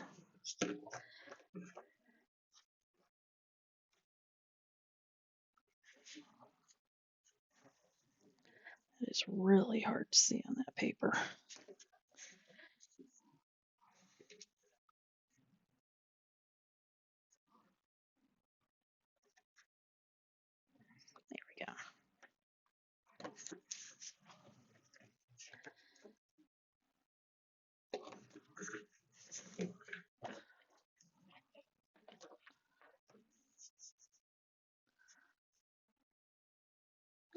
good there. Okay.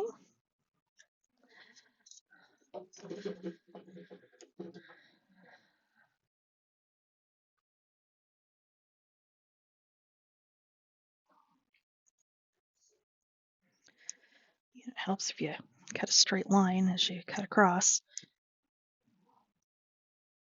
which I apparently am incapable of doing right at the moment. It's okay. All right. And our last one, which this was one of them I was testing on, was 7 and 15 sixteenths. This looks like 7 and 7/16. Hold on. That's right. This one was not quite right. Did I decide it was okay? No, I needed to recut that. That was from, like I said, my testing last night to make sure, that I had 10 and 3/8 by 8 and 5/8. Yeah, there we go. Now we're going to go 7 and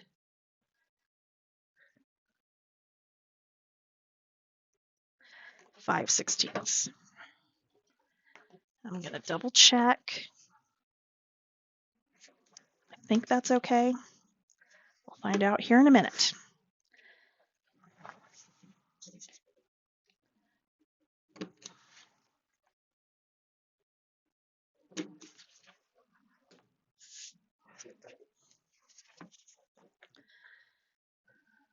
Yep, that's exactly what it was. Okay. So now I'm just going to line this up again. Throw my ruler down. And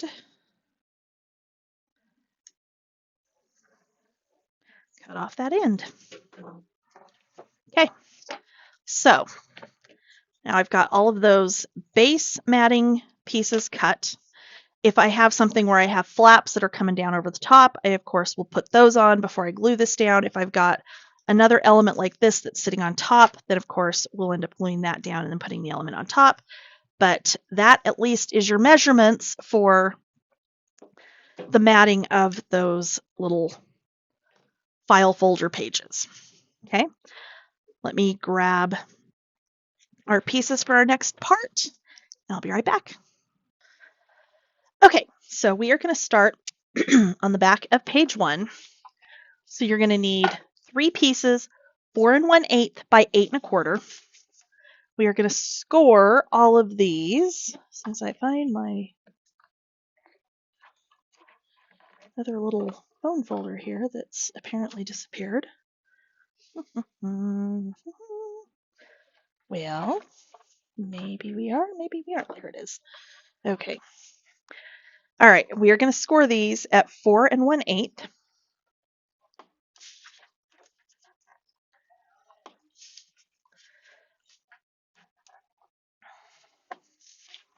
Okay. And then you need one piece that is 3 1/8 by 4 1/8. This one does not need any scoring. Okay, we're going to go ahead and fold all of these and burnish them down. I do know what I'm putting on the fronts because we are going to use some of our 4x4 cut-aparts. As you know, I love my cut-aparts. It's a crutch, I admit it, but you know what? I just like them. They're just fun. Okay, so before we do that, let me move those for a second and pull this in. So these are going to go on here like so. They are going to overlap slightly. That's fine. Okay. And then what we're going to do is this one We'll get a couple of magnets, and this will hold everything closed. Okay, so we are going to put this one over here. This one's going to go down here. This one's going to go up here. Okay.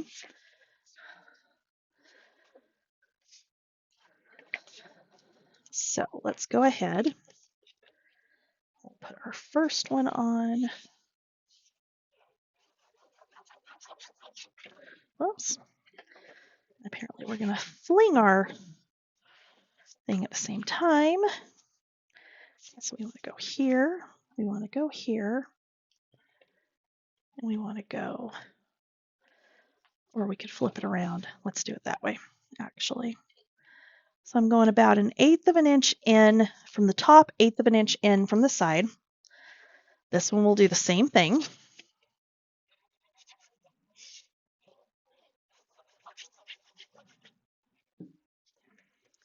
I do want this one to flip down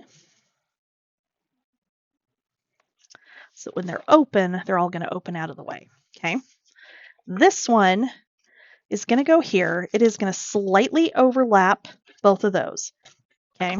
So see, we've got about 1/2 inch or so. So when I put glue on the back of this, I'm not going to get this 1/2 inch because I want to be able to slide matting underneath this before I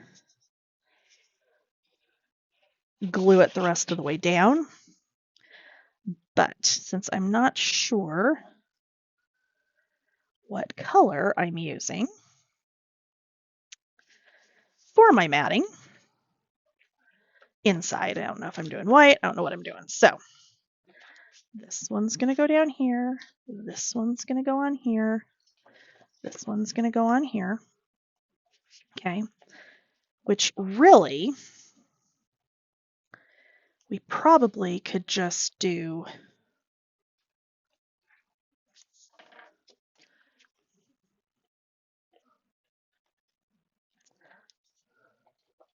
actually, I wonder if I want to do it with that one.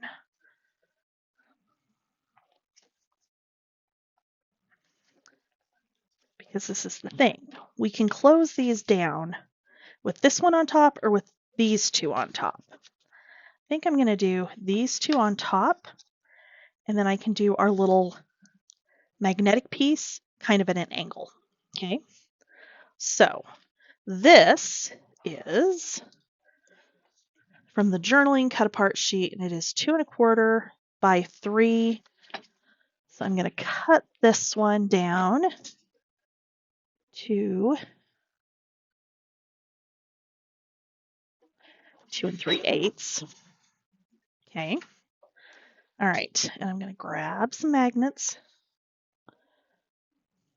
Maybe if I can get them apart. Oh, there we go. There we go. That's 3. I need one more.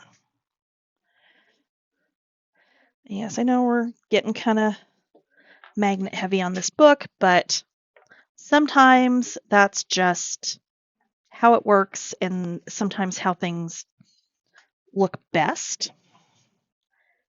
I can not knock them off the table, not that they don't end up sticking to the drawer down here, but still. Okay. So I'm going to go ahead and put my front matting on this piece. I close those down like so.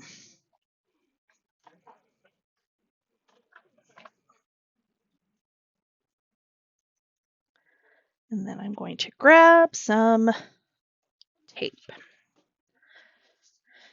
Okay, so this is going to sit on here like this. So I want one here and one there.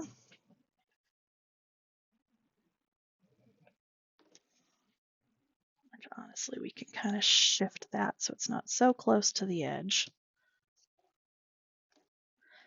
Okay.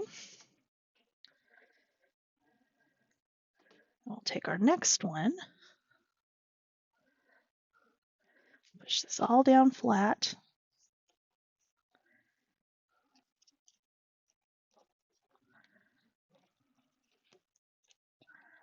We're going to kind of go right here.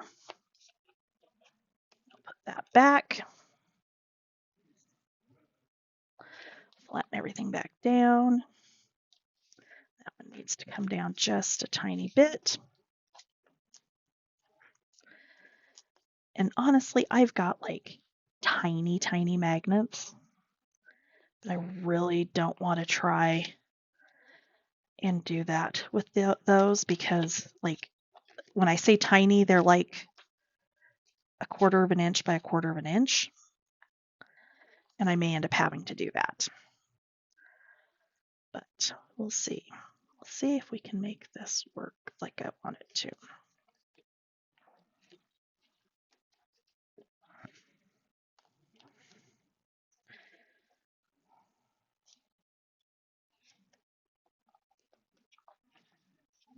Okay. And then, oh, there's my other one. I was like, I had another one. Where did it go? Let's see, that's still closer on that edge than I would like. So we're going to move this one more time. We're close.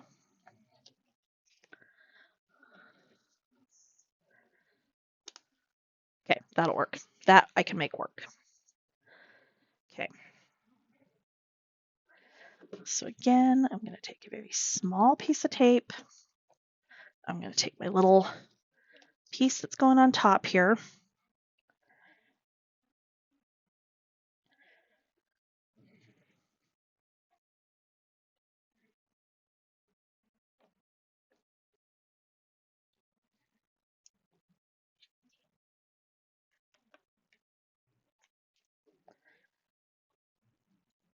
Okay. And get some glue on it.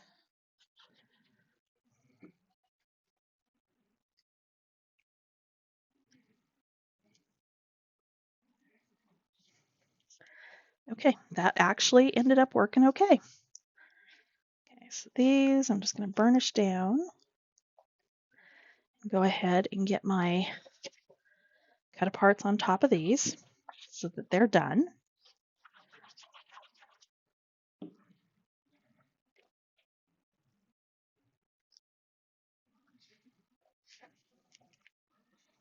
And same thing up here.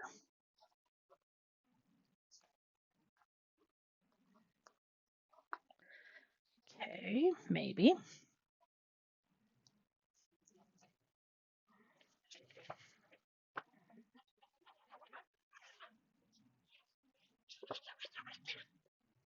Okay.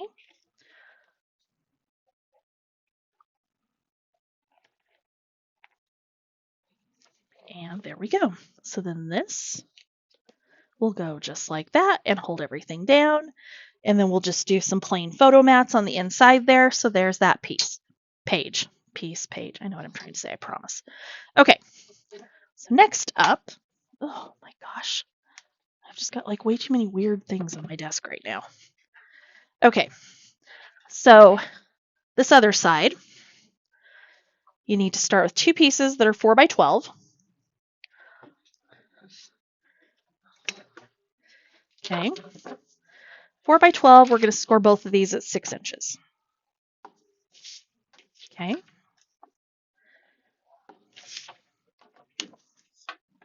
Okay, I had the wrong element. Haha. These are correct. The other piece was not. I think I changed midstream, I think, last night when I was cutting stuff. Okay, so first up, we need a piece of cardstock that is 2 1/8 by 8. We're going to score this at 1/2 inch on each end. Okay, next piece is 8 by 2 5/8.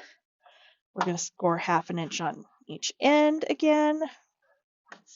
And then we are going to score at 1/2 inch down the long side, which I just literally popped a hole in my paper, I think. See, this is why I score sideways, because I cannot, for the life of me, do it the other way. Okay. All right, so we are going to miter bottom corners of the pocket here. We're going to miter at the top. Burnish. I did kind of pop that through, but I think it's going to be okay. It's not bad. I think I can like trim it so it's not noticeable. There we go. Okay. So we're going to fold and burnish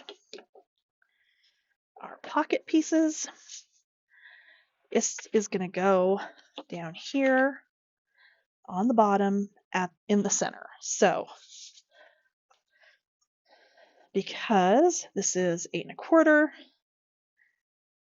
and this is going to be 7 inches, I want 5/8 on either side. Now, would I normally measure this? No. The reason I am measuring this is because we have a piece that's going to go up above that we want them lined up exactly. So I'm going to make a little mark at 5/8 of an inch here. I'm going to make a mark 5/8 of an inch in over here. And then I can go ahead and glue this down about 1/4 of an inch up from the bottom.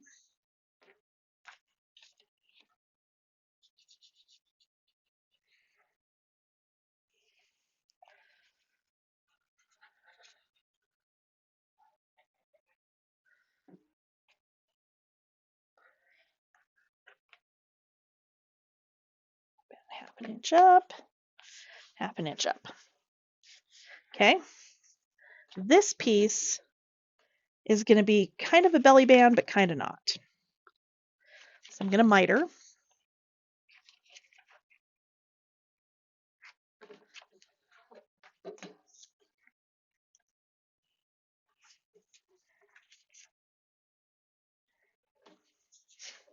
And then we're going to come up here.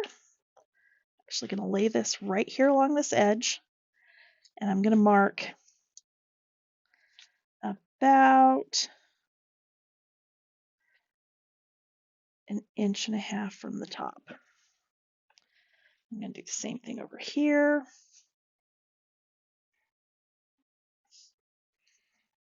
And again, about 1.5 inches from the top. Okay, so then this one, being the same size, is going to go right here, centered above this little pocket. Okay.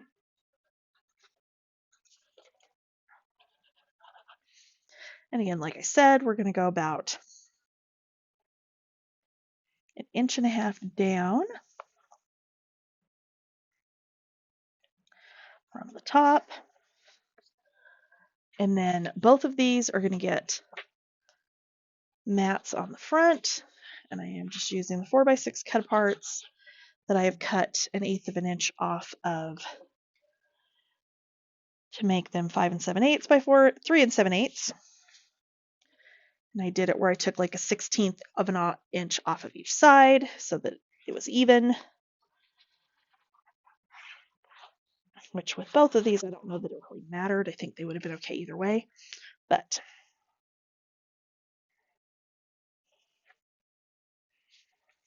okay. All right. So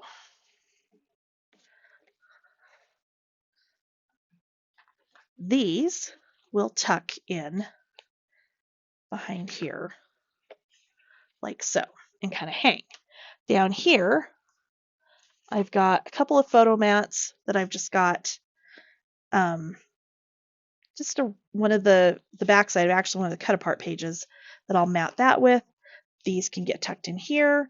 You can also end up use like the tag sheet, because the tag sheet with this collection is so stinking cute. So you could add some twine to some of these and tuck some of those in there as well. But that's basically how that page goes together. Okay, back at page 2, front of page 3. I've glued my bases on, and I know I said I wasn't gluing them on, but honestly, I think pretty much everything we're going to do in this is going to sit kind of on top like this, because that's not something I usually do, but honestly, I'm kind of liking it. So I haven't actually glued this down. I just was setting that there. So the chipboard frames are literally one of my favorite things that Simple Stories does. And I've got another one back there because it just went really well. And then we're going to use one right here. So this page over here, front of page 3, is going to be super easy. We are doing a pocket. That is all we are doing. Nothing difficult. This is 5.5 by 6 3/4. I'm sorry, 7 3/4. You're going to score it 1/2 inch. Turn it, 1/2 inch again, turn, 1/2 inch again, and then we're going to miter. So we're going to miter here, like so, and down here.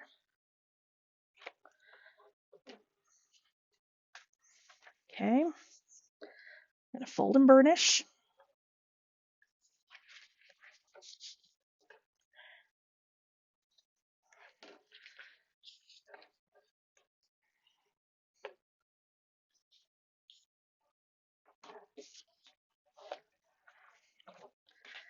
And I'm going to put this towards the bottom, I think,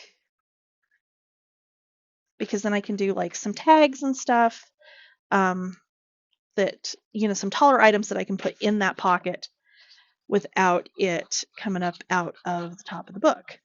Not that that's necessarily a bad thing. I do like to have things popping out the top sometimes, but this one right this second, not so much.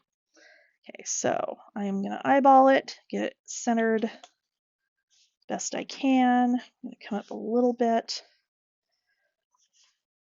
there. I do have matting for the front of this that's going to show through the frame. I thought about making it into a shaker and decided not to.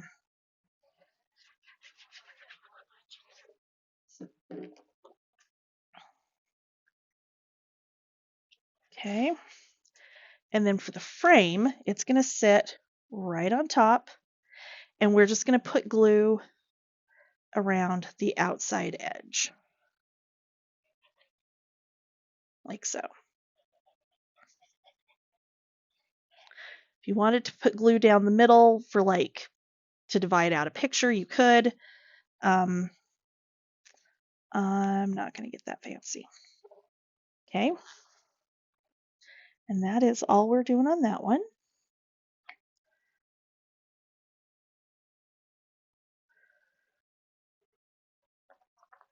I'm just going to hold that because it does take a second for that chipboard to really grab. Okay, let's move on. We'll go back and do the back side of page 2. Okay, so for our other side, so the back of page 2, you need a piece that is 6 by 8. You need a piece that is 6 by 8.5. So with the 8.5 at the top of the scoreboard, we're going to score this at 1/2 inch. I'm going to go ahead and miter this.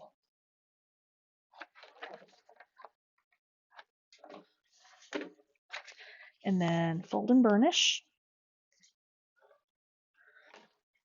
That's not what I want when we get to this other part, and you want my other weird one. Okay. And then I'm just going to attach these two together to make our little booklet, essentially.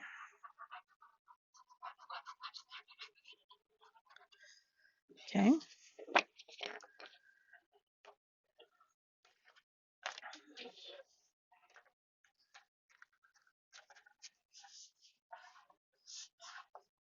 Okay. So there's that. We're going to set this aside for right now. Next up, you need a piece that is 4 by 7.5. With the 7.5 at the top of the scoreboard, you're going to score it 3/4 of an inch and 1.5 inches. Okay. We can go ahead and fold and burnish this and then set it aside for right now. You need 2 pieces that are 3 3/4 by 4 1/4. Those don't have any scoring, set them aside. Now's our tricky part. So this piece is 2 by 11. We're going to start with the 2-inch side at the top. You're going to score at 1/2 inch and 1 1/4. Okay. We're going to turn, score 3 1/2, and then 1, 2, 3, 7 1/2. Okay, like so. Now, we need to cut out this and this and this and this. Okay, so I'm just going to do it with scissors. It will be just fine. You want to cut straight on those score lines. You don't want to miter anything. We're just going to cut on our score lines.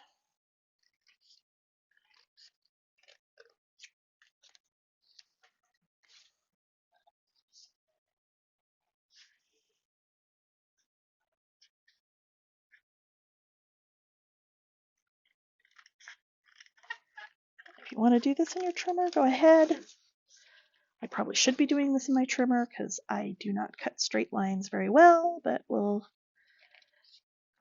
go ahead and go for it.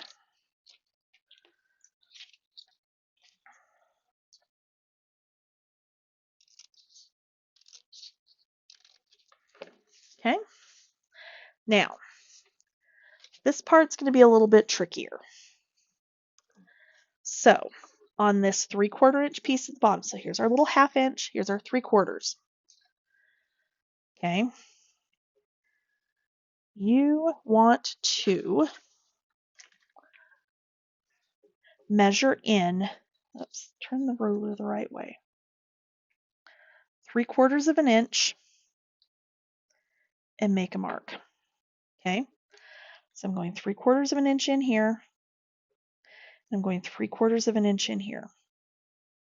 Okay, now here's the tricky part. We need to score from the score line here out to this corner from that 3/4 inch mark. Okay, and then do the same from here to here.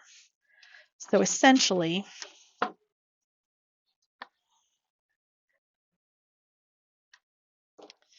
I'm going to score here, and I'm going to score here. Then I'm going to do the same thing over here.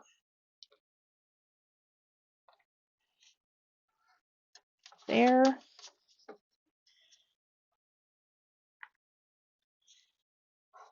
In there. Okay. So that's where we need to score. So if you've got like a mouse pad and a scoring stylus, you can do this with.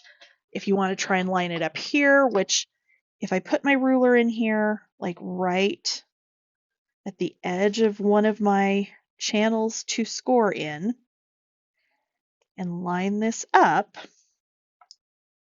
and use the little metal stylus instead of, the bone folder or the little one that comes with this, I can do it fairly easily.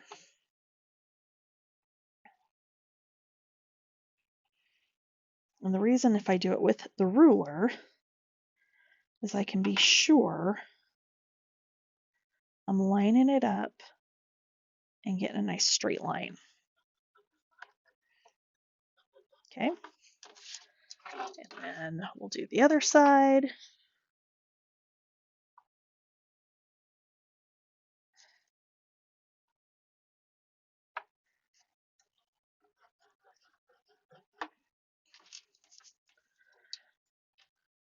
Okay.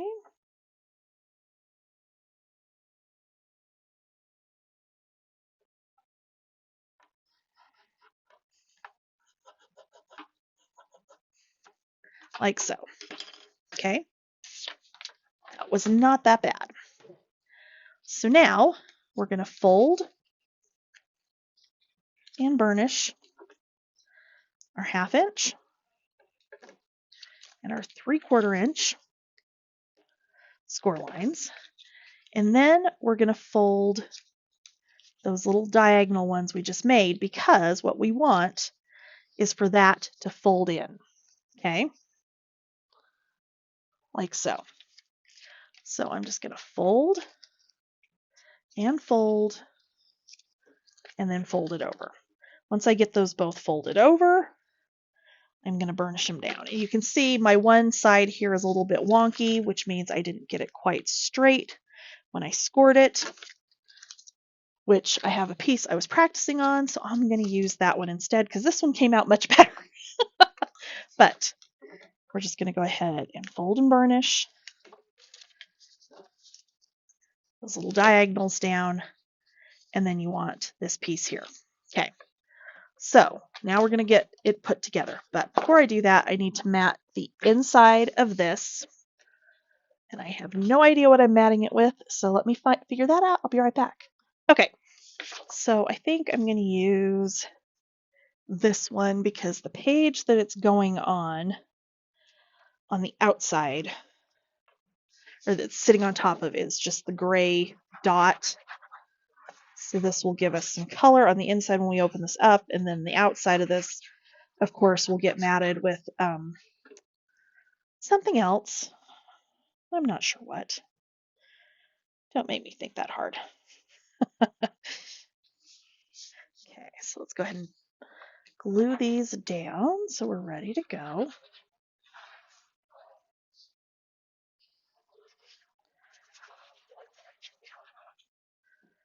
Okay.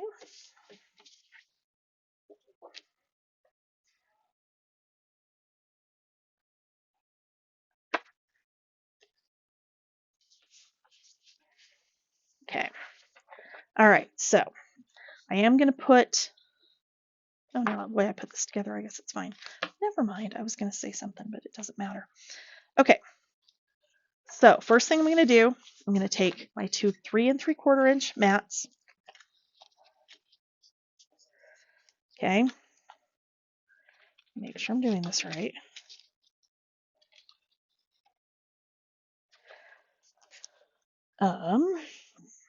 Let me double check something really quick because I don't remember if I'm doing this. There we go, that's way. Okay, so you've got your little 1/2 inch line here. You want that on top. Okay, so when you open this up, and they open up like this is going to go up against your score line, up along the top. Okay, and if you want to go ahead and mat this before you put this in, you can. It's not going to be a difficult piece to mat, so I'm just going to leave it as is for now. I will worry about my matting in a little bit. Okay. Same thing on the other side.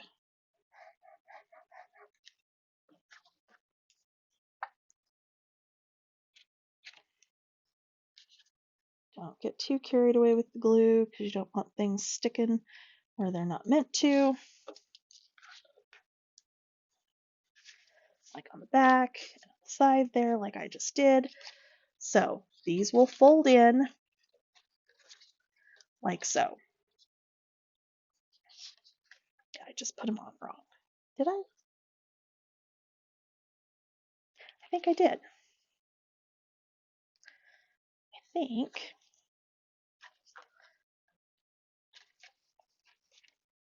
think I did.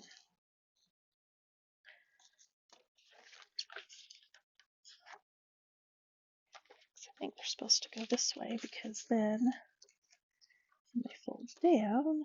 Yep, I did. I turned them the wrong direction. Okay, I'm going to remake my piece.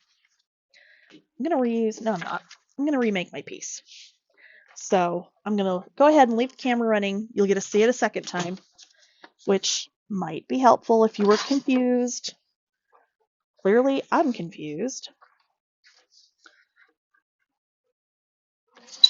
1/4, 3 3/4.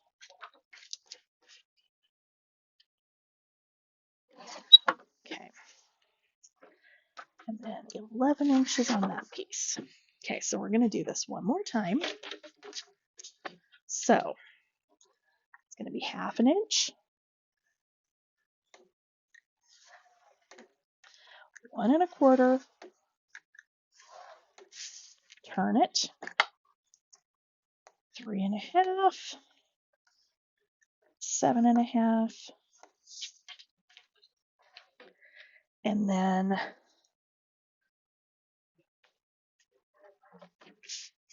I was like, I had a ruler. Where did it go? I'm going to go ahead and measure where this is going to have to score again. That's not a pencil. That is a pencil.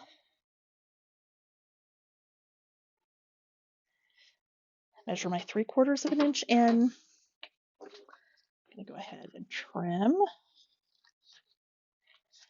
this out. I cannot believe I turned those the wrong way. That was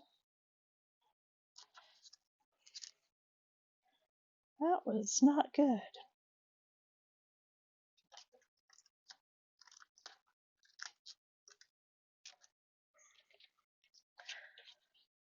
Okay.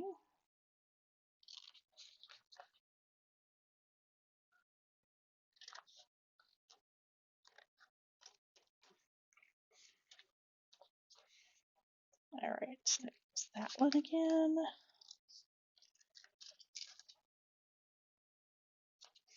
Okay, so let's try our scoring a second time. I'm going to line my ruler up. I'm going to line up my point with my mark. Nope, not quite.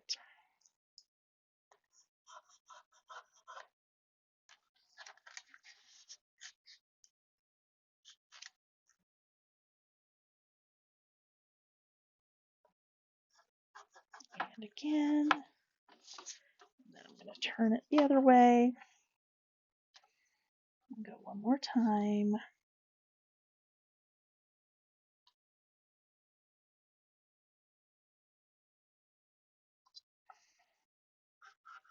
Let's see if we can get this one straight, unlike the last one.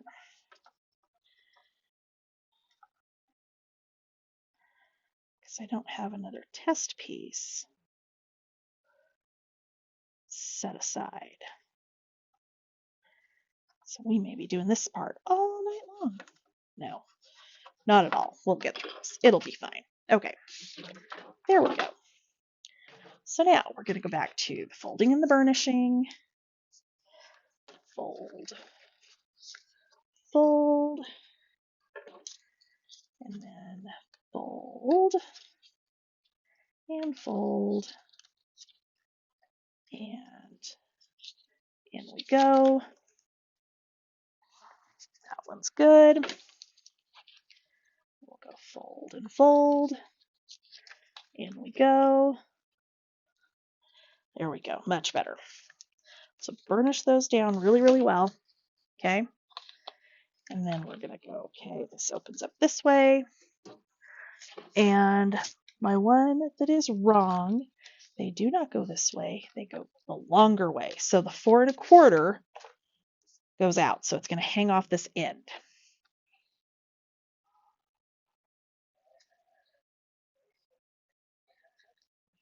Okay? Because then, when it folds in, the 3 3/4 side is what's gonna come down and over like so. So the whole thing sits underneath. Okay. So when it's opened up, it's like that. Okay.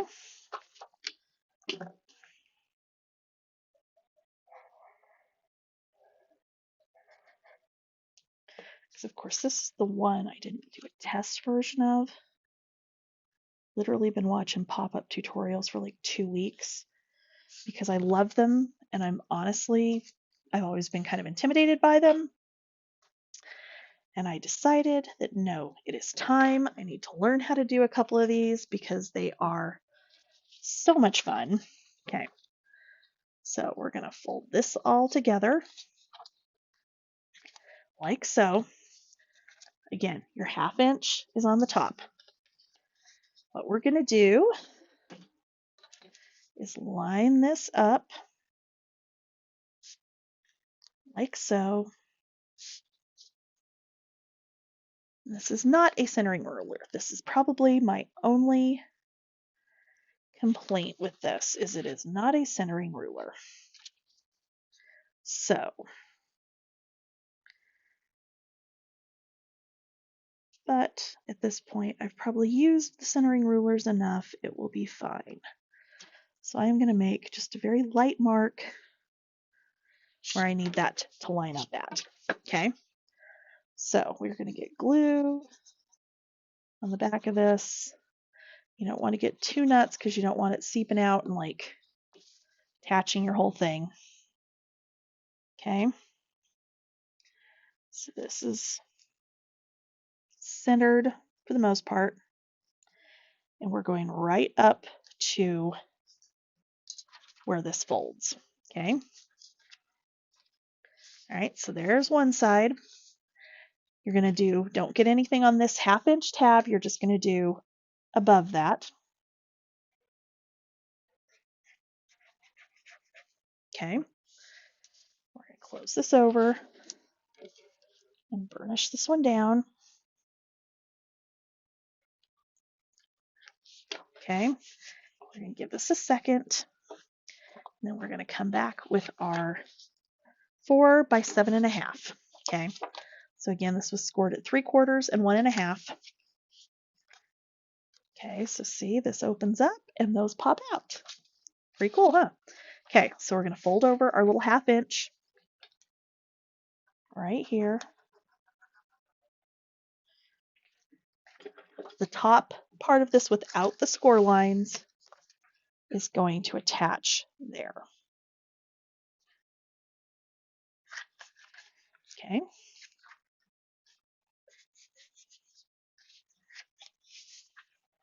Like so.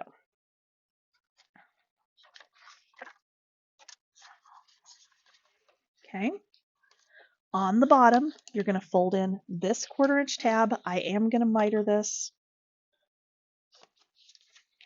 which I meant to do before I glued it in, but that's okay. I'm going to miter that. We're going to put glue on that. Open it out as flat as you can. And get glue on that tab. And you're going to fold it under. Okay. We're going to go very carefully. Okay, we're good. We're going to give this a second to dry, and then all that you need to do at this point is mat that, which I will do a little bit later. Don't think there's another 4x6 that's oriented this way. I think the rest of them are all landscape. They are, which is fine. Okay. Honestly, you could put it in that way too if you wanted to. Okay, so that should be dry. We should be able to fold that in and down, burnish the whole thing down, and there's your pop-up. Okay, so let's grab the book. Ah, there went the chipboard frame that is not yet glued in. We're getting there, I promise. Okay, so this is going to go here. However, we want magnets. So I am going to grab a couple of sets. You know what? I think I want the bigger ones. I don't want the little ones. Let me grab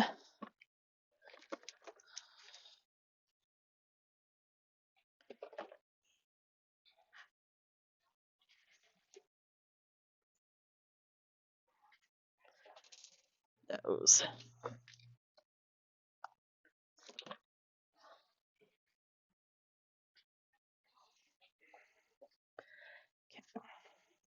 just break when I attached it? It did.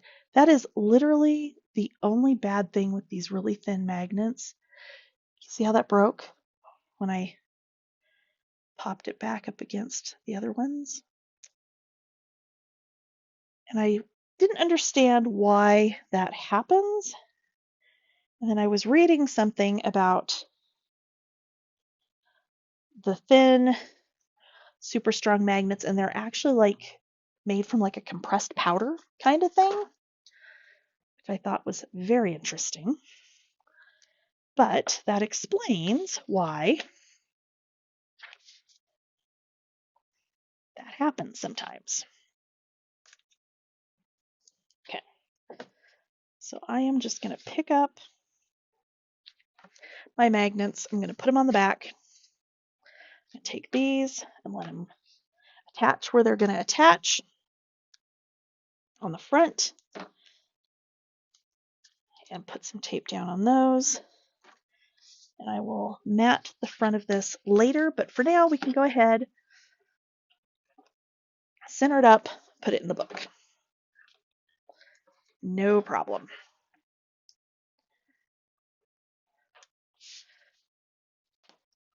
Now I don't know which side was which.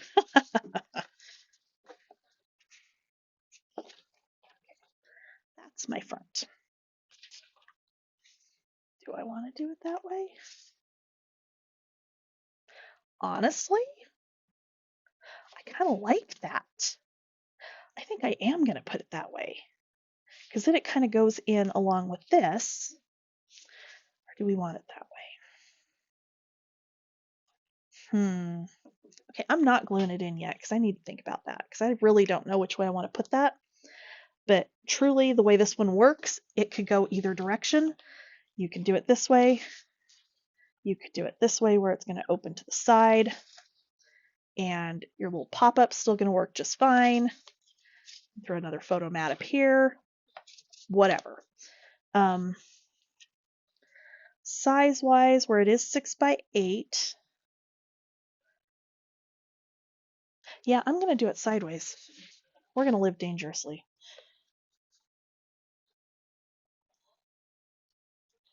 I just think that will be kind of fun for something a little bit different, since this whole album is something a little bit different for me. Why not?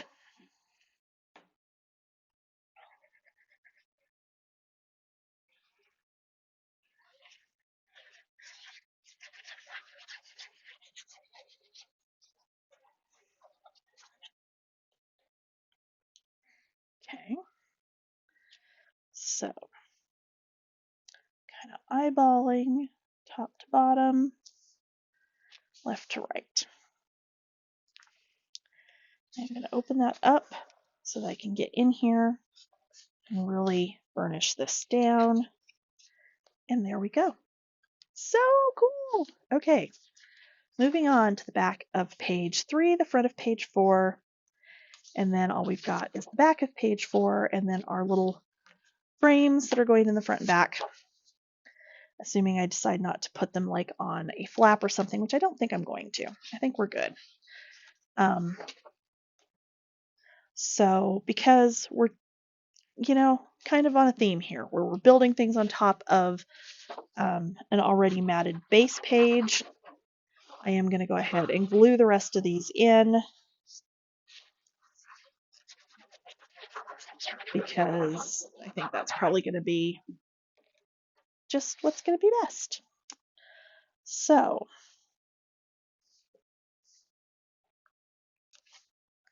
that's what we're going to do right here.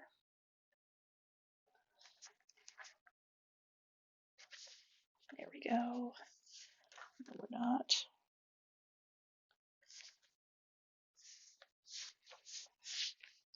And erase my pencil marks off of this. Not that they're super noticeable on that one, but they're there and I can see them. Okay. And this one,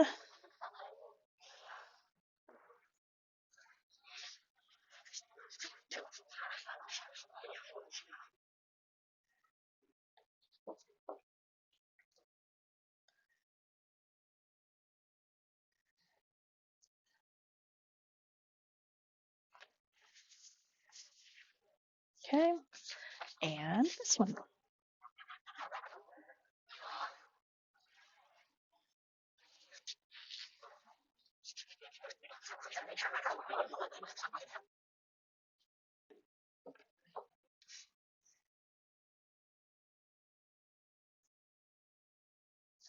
Okay, and there we go. All right, let me get the rest of our pieces and parts together, and I'll be right back. Okay, so for our next one, you need a piece of cardstock that is 8 by 12. We are going to score this at, I hate that one, I don't know why I'm trying to use it for this, 6 inches. And then, of course, fold over and burnish. Make sure it's nice and even. Okay. We're going to mat the inside of this. I went with, well, I could do it that way, I guess, if I wanted to. No, I think we're going to go ahead and do it with the plaid, which was my original plan. So I'm going to go ahead and glue these in.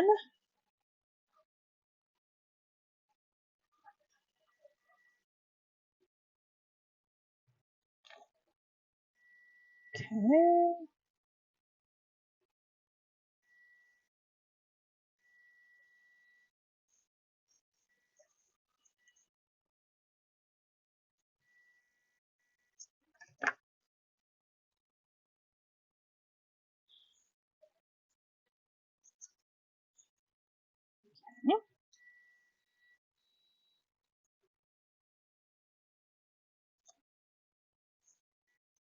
All right. Set that aside so that can dry. I have 2 pieces that are 4 by 8.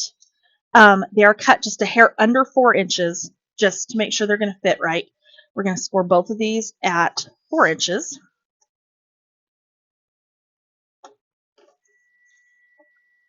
And then, of course, fold and burnish.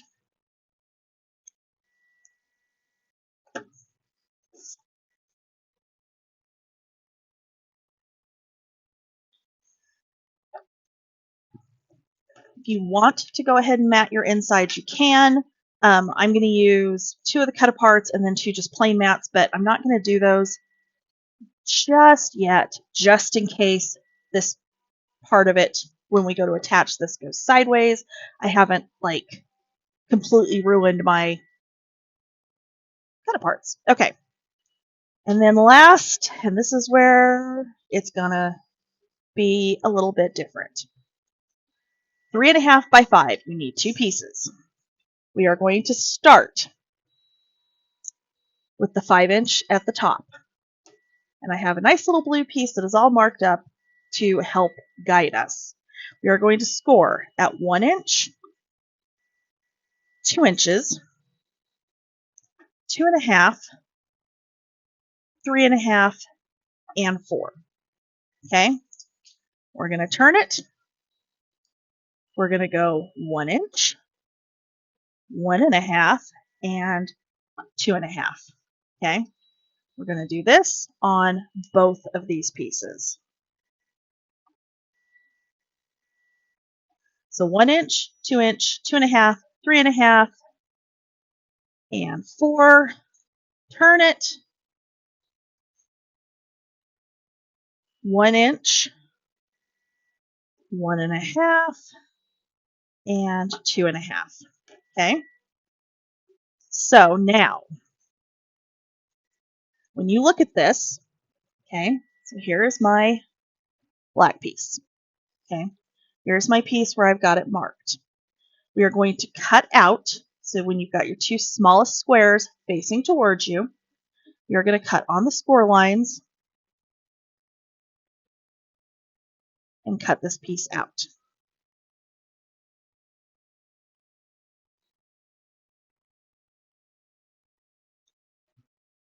Okay?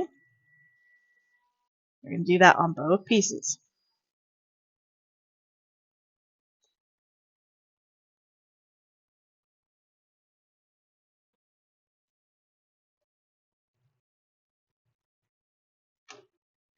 Okay, like so. So I'm going to do it on my blue piece too, so that you're seeing as we progress, you're going to see on this where my markings are, or where the score lines are really, that I have done with pencil so you can see exactly what we're doing. Okay, so next up, I'm going to move this for just a minute. I'm going to grab my ruler, and in our biggest squares, we are going to mark from that center score line, mark diagonally, because we are going to score on that diagonal line. Okay?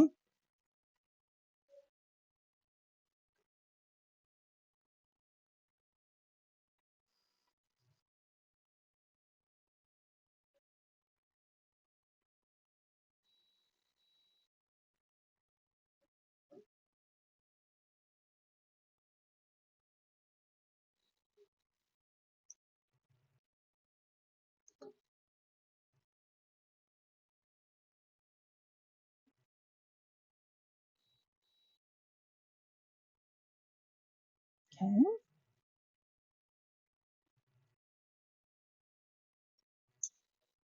Helps if your ruler doesn't move while you're doing this, but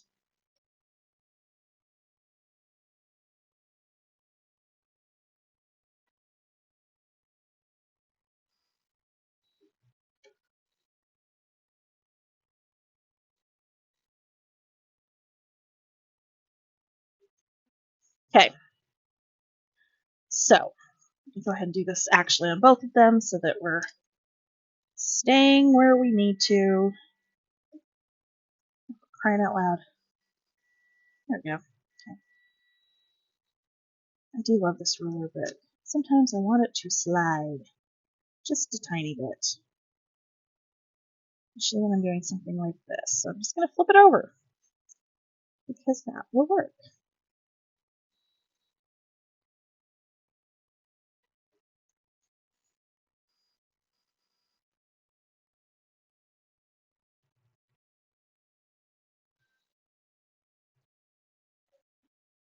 Okay. So when you do that, you're going from corner to corner within that box. Okay. Just want to make sure that that's clear.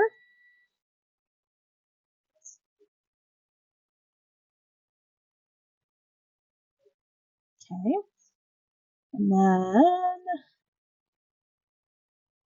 I think we have to do it on this one too. Okay. All right. Next up, we are going to cut out this entire square and this triangle. So, okay. So this entire square, this rectangle. So I'm going to go, I'm going to start on my straight line. Then I can come down here and go up. Okay, like so.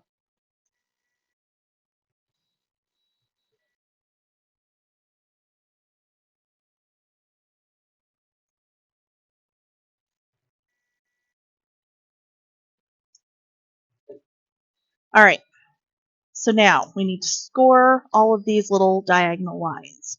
And what I realized is that if I line them up on this specific paper trimmer, you of course can do this on like a mouse pad or something, whatever works for you. And I kind of start like so. It works really, really well.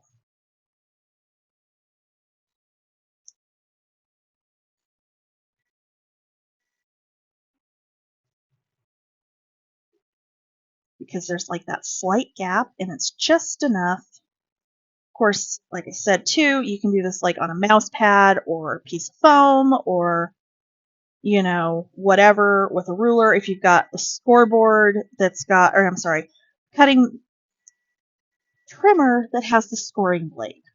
Mine had scoring blades, and since I never use them, they're literally all gone. Because, you know, that would have been made sense. So this is how I'm doing this.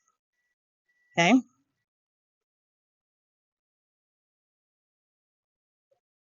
All right, so those are all scored. Let's do the other piece.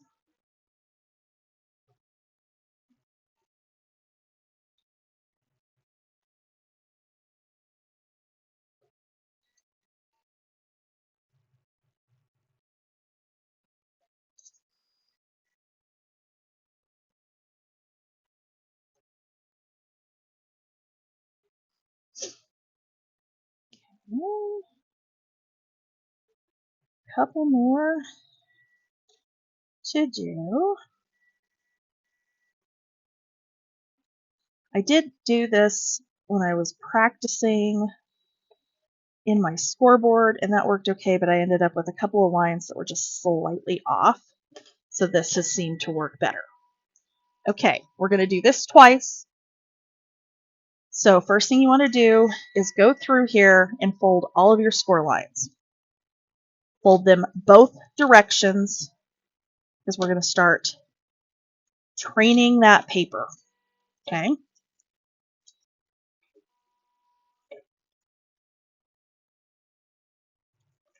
Including your little diagonal ones. And those are going to be a little bit harder to just kind of pre-fold, but you can work it around and get them to fold so that you can burnish them and everything will be good.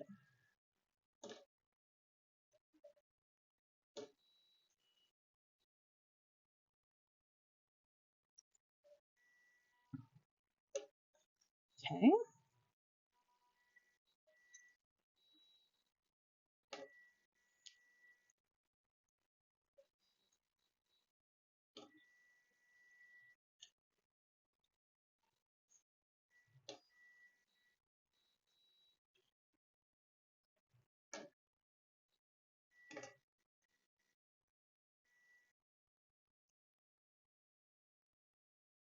Okay.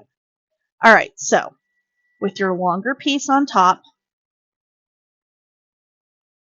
you are going to fold, push these two, the middle two, down and like so. So if you've gone through and done a decent enough job pre-folding all your score lines both directions, it should pop right down. Okay. You're going to turn it, and this piece is going to come up like so. Okay. And again, once that's folded up, I'm going to go ahead and burnish that down.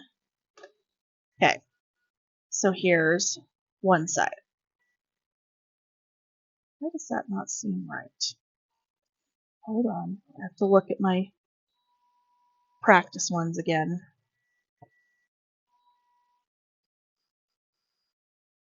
I think we're okay. I think we're okay. Yeah, we're fine. Okay, so then this one is also going to go up.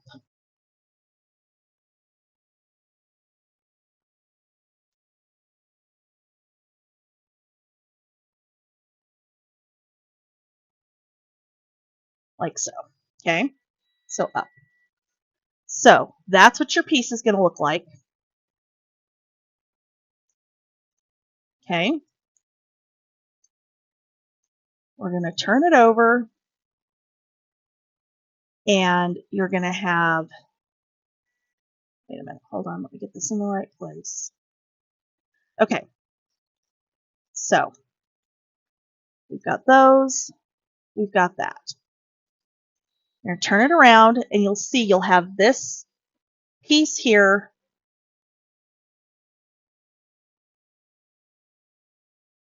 I think that's the right one.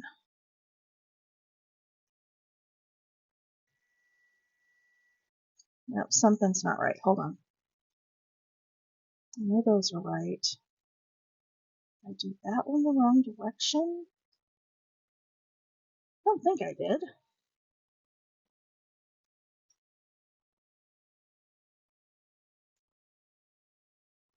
Or is it that one we're going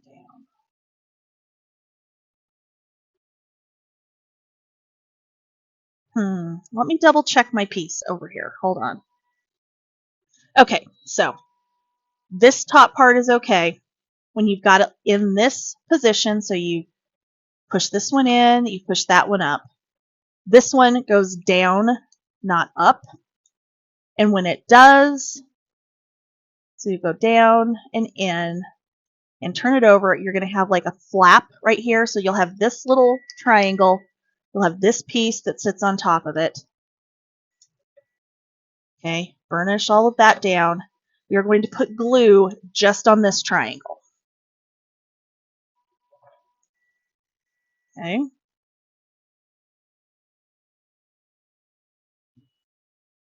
And glue that down. Okay. Set that one aside. We're going to do this one more time, especially since at this point I am positive on how we're going to do this. Okay.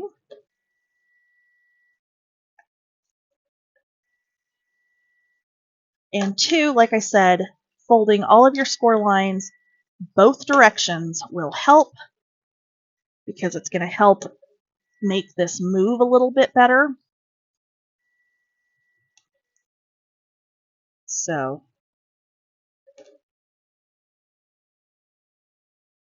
there's that.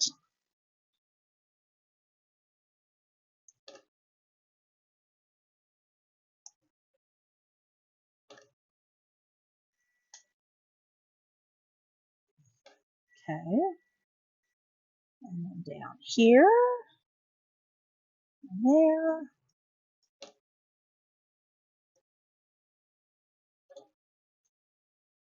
And then go the other direction.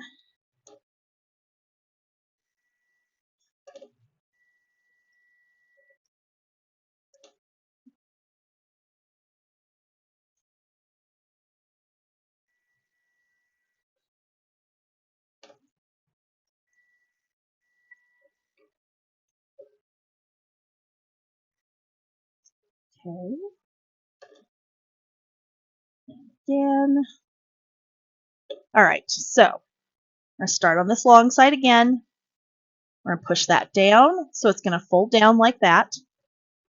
And go ahead and burnish that all down that way. You're going to take your second area, and it's going to go up. And again, burnish it down. Okay. This one is also, no.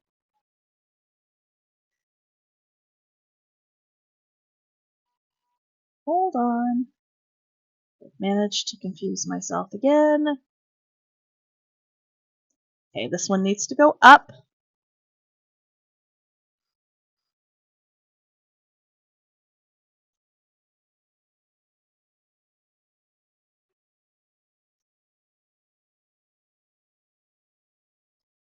Okay.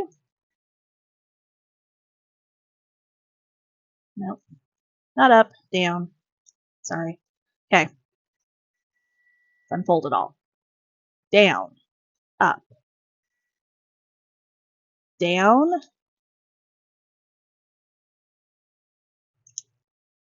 burnish it, and then you're going to glue that piece onto there.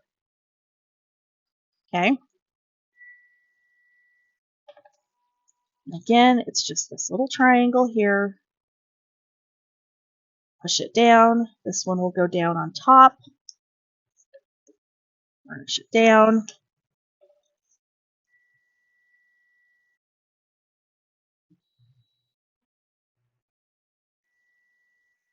My cardstock is super dry, so it's really just like absorbing the glue and then it doesn't want to do anything. Okay, so after it's glued, you're going to have a little piece that will fold out like this and then fold back up. Okay. So for this one, I'm going to do the same thing. Down and up. Okay.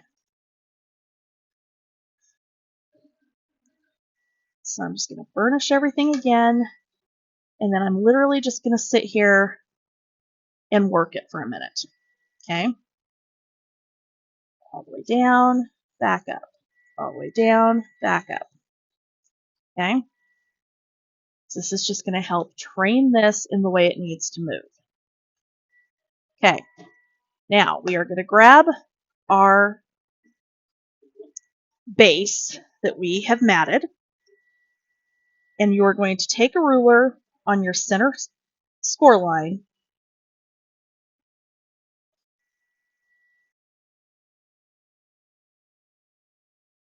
Okay. You're going to mark 1.5 inches in here and 1.5 inches here. Okay. That's the point where we need to line these up. So on the top, you're pointing down. On the bottom, you're pointing up. Okay? On the back side of this, we are only putting glue in that area there. Okay?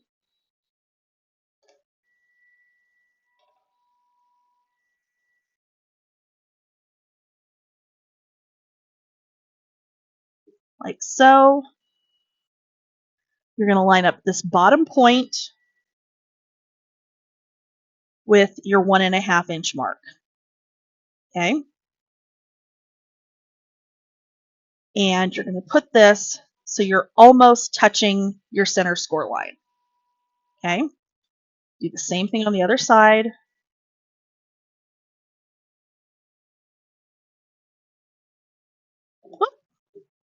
Only you're going to turn it so that your flat sides basically are facing each other.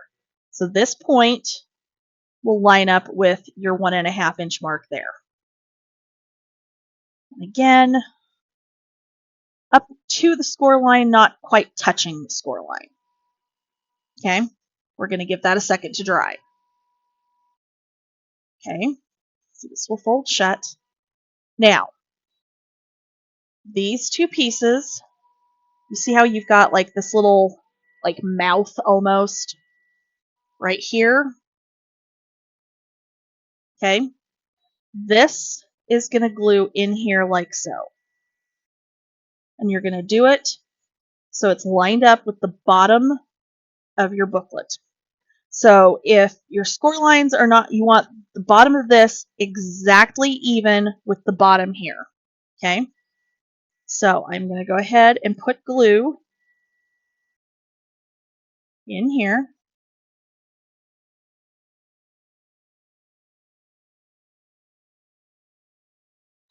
Like so. Okay? I'm going to slide this in. I'm going to line it up with the bottom of my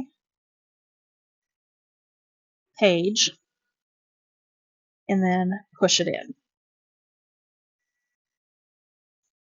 Okay? You've got a little bit extra glue popping out there. Try to get it. And then I'm just going to kind of hold this for a second so it can dry. And then we're going to do the same thing up top.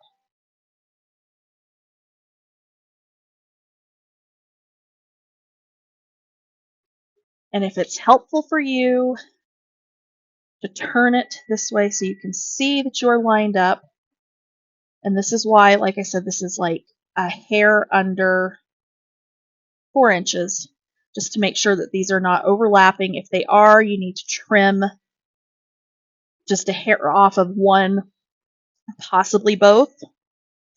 Okay. Okay, let's give those a second to dry.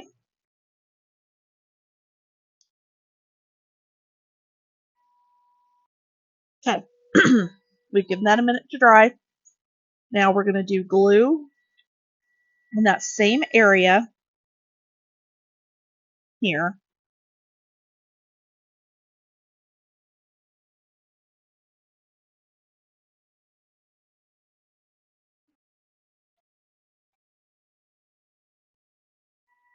And then we are going to carefully fold this over and let that dry.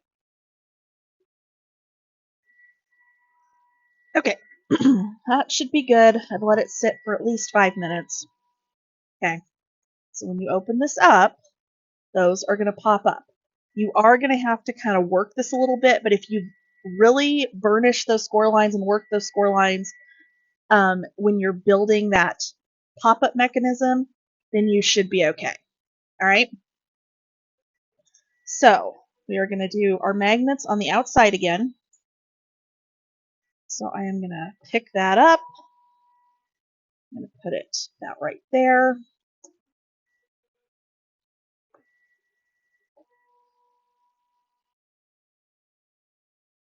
And then I can turn it over. And since I don't have anything directional on here at this point,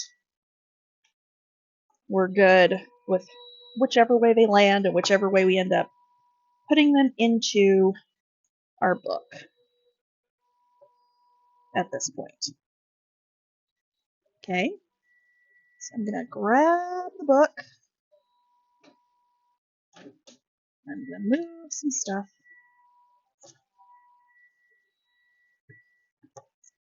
And this one is going to go over here, which apparently, I think it's actually picking up the magnet from the other side. Oh, weird. Okay, so we are going to glue that one in like so.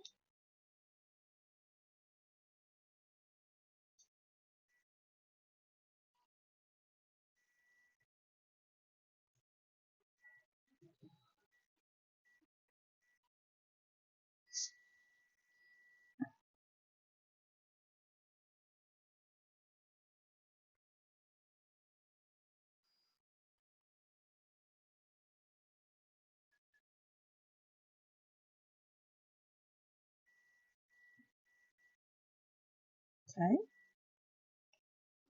so I am going to center this up for the most part. And, of course, pop this up just enough that I can reach in here and burnish that down. Okay, that piece is ready to go. This side, I believe we are just doing a layout. So that's going to be just like a 5x7 photo, possibly double, or photo mat, that is, probably double matted and then, decorated, of course. So I'm not going to do anything there. We are down to our last page. So I will be right back. Okay, so our last element on the back of page 4 is going to be a push waterfall. So we're going to start with a piece that is 7x7. I don't want that. I want the scoring tool. We are going to score this at 6.5 and at 1/2. Sorry, I got to turn this or it's going to be bad. And you're going to turn and do 1/2 inch again. So this is the pocket that we are going to build our waterfall on top of. So I'm going to go ahead and miter everywhere. Okay, set that one aside. I have another piece that is 6x8, and this is actually a hair under 6, just to make it easier with our little band that helps us slide. So we are going to turn this with the 8 inch at the top. We're going to score this at 1/2 inch, and it's 7.5 inches. Okay, go ahead and miter that as well.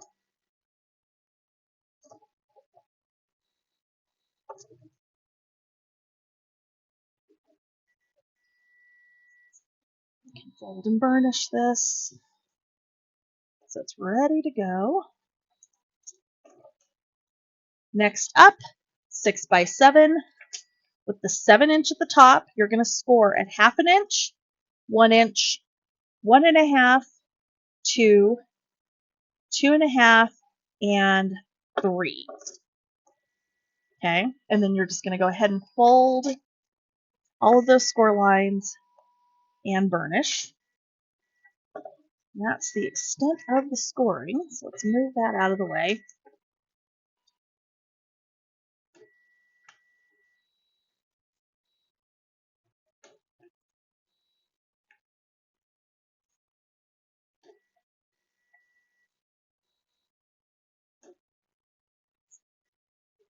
Okay, so I'm going to take my base piece, I'm going to miter the top of this, and I'm going to glue it on to the top of my base. Okay, so this is the piece with the 2 half-inch scores.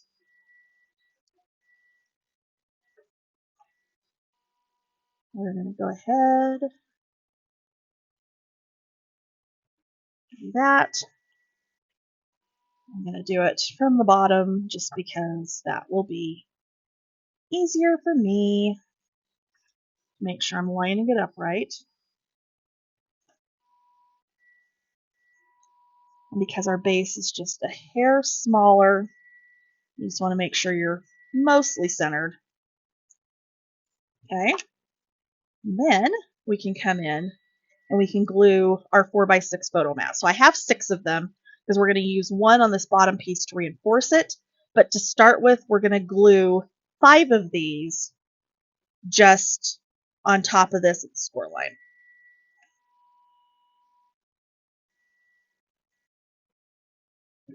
Okay, so there's a 4x6 up to the score line.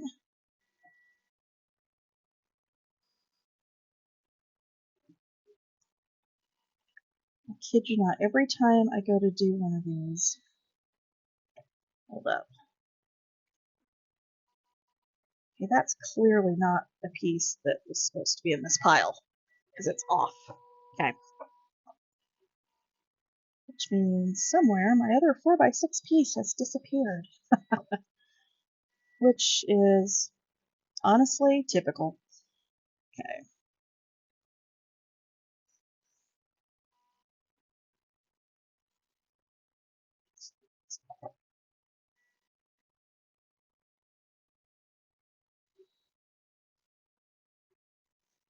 Okay. The next one.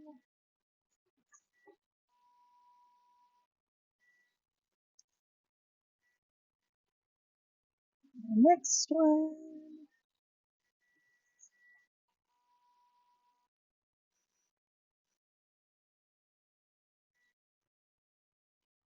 And our last one.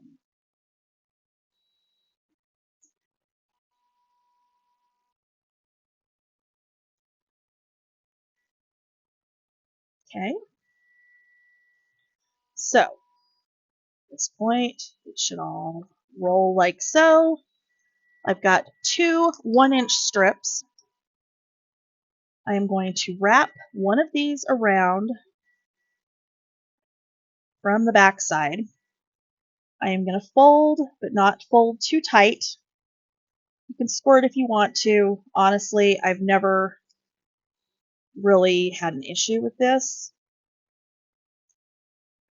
Okay. And the reason we have 2 is it's not going to quite match up. So I just want another piece that I can cut a section off of to glue it on.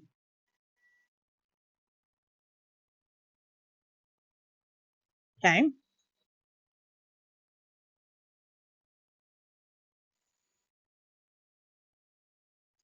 So this should slide.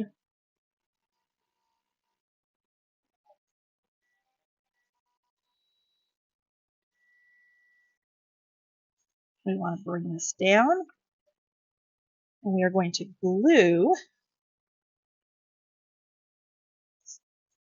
So I'm going to tuck that through.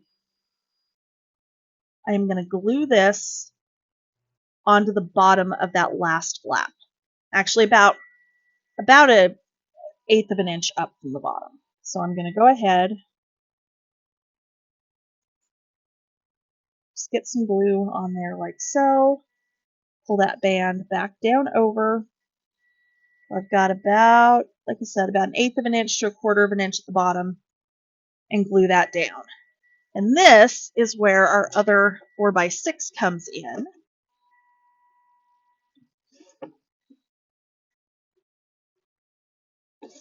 Because we're going to glue that on top right here to reinforce that and to hide that band. So I'm going to cover the entire back of this piece with glue. Lift that up.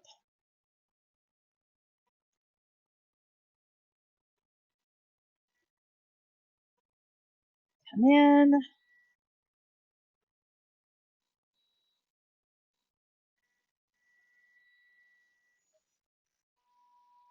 And glue that down.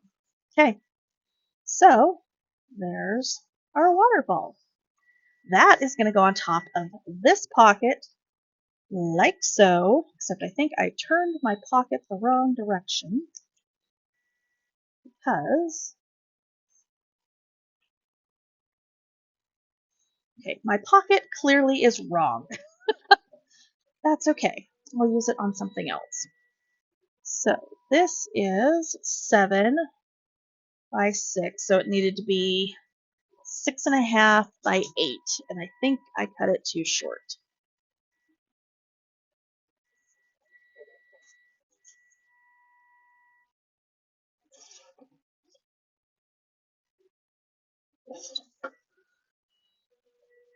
Okay,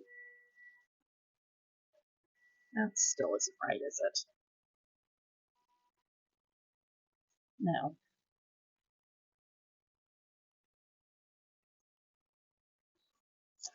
What did I cut that one to? Hold on, 7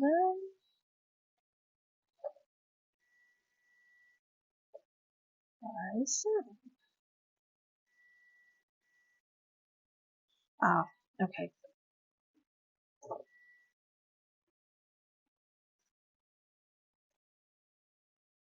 Okay. It's okay, because I'll use those pieces somewhere else. Okay. So, 7x7.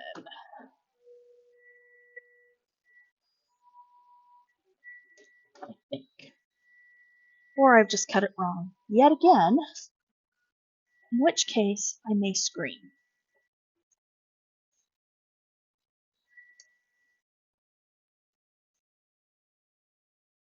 I did cut it wrong again.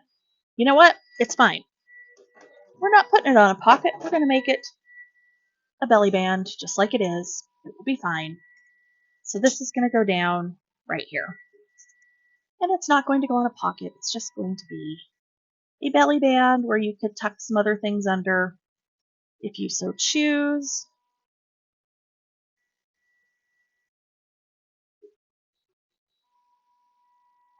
So I'm just going to center that right to left, top to bottom, and go ahead and glue that down. Now, the only other things that I have not put in at this point are going to be my chipboard frames that are going to go here and in the front. I think I will end up matting behind them. I'm just not sure with what. And then again, I don't know. I keep going back and forth on that because part of me thinks, yeah, and part of me goes, no, it's really cute the way it is.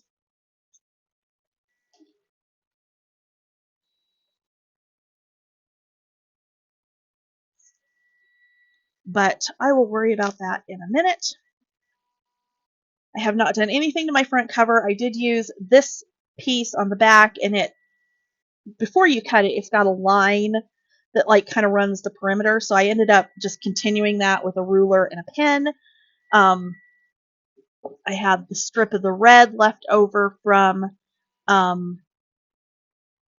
matting, I believe it's the front inside cover.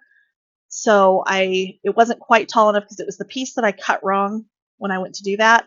So I split it, and then I used this little cut apart piece in the middle there to kind of tie them together. And so I still need to do my cover, but before everything's like decorated and whatnot. I think I'm going to leave these the interior part of those pages because they are pockets. You can put more in there. I think we're going to just leave it as is so that you have the space to tuck extra photos or whatever in there. But we've got our pop-up here. We've got our piece that lifts off here, and then all of our flaps that go kind of this and that. We've got photo mats here and booklets here that hang on this little band.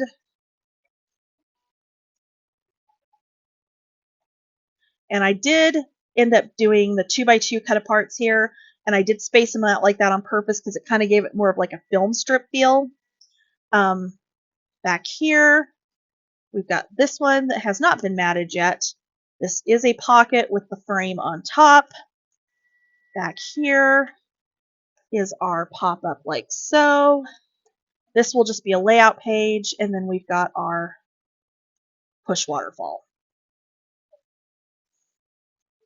Okay, so that's about it. As always, thank you guys for watching.